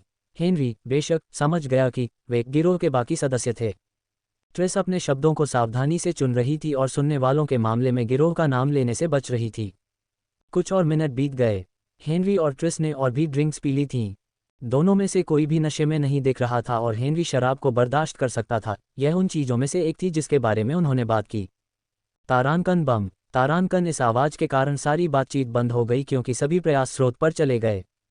सैलून के प्रवेश द्वार पर 5 आदमी खड़े थे, जिनका नेतृत्व एक आदमी कर रहा था जिसकी बाईं आंख पर एक बदसूरत निशान था और उसके चेहरे पर एक दुष्ट मुस्कान थी क्योंकि उसने सैलून का दरवाज़ा खोलने के लिए इस्तेमाल किया हुआ पैर नीचे रखा था। उस आदमी की आंखें सैलून में घूम रही थीं और ट्रिस के चेहरे पर पड़ते ही रुक गईं और एक संतुष्ट हंसी निकली। एक गहरी आवाज़, तुम्हें पता है कि हम कब से इंतज़ार कर रहे थे कि तुम चूहे आखिरकार अपना चेहरा दिखाओ। ट्रिस ने भौहें सिकोड़ी लेकिन उसकी आंखों में पहचान की झलक थी।